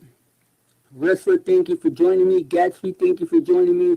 Exeronius, boss name, thank you for joining me, man. Salute to y'all guys. I hope it was as fun and interesting to y'all guys as it was to me. I will catch y'all guys on the flip side. Remember, guys, there's your side, there's her side, and there is the blind side. Blind side news. Y'all be good. I'm out of here. Peace.